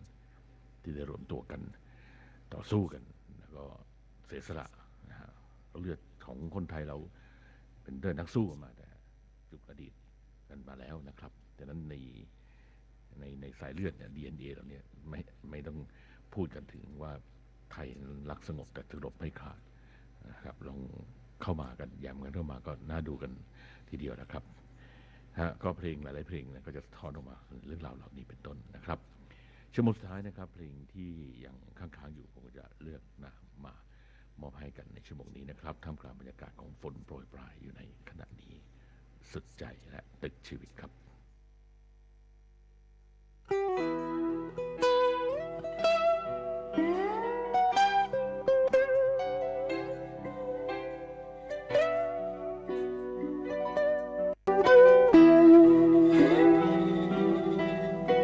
เพราะอยากมาหา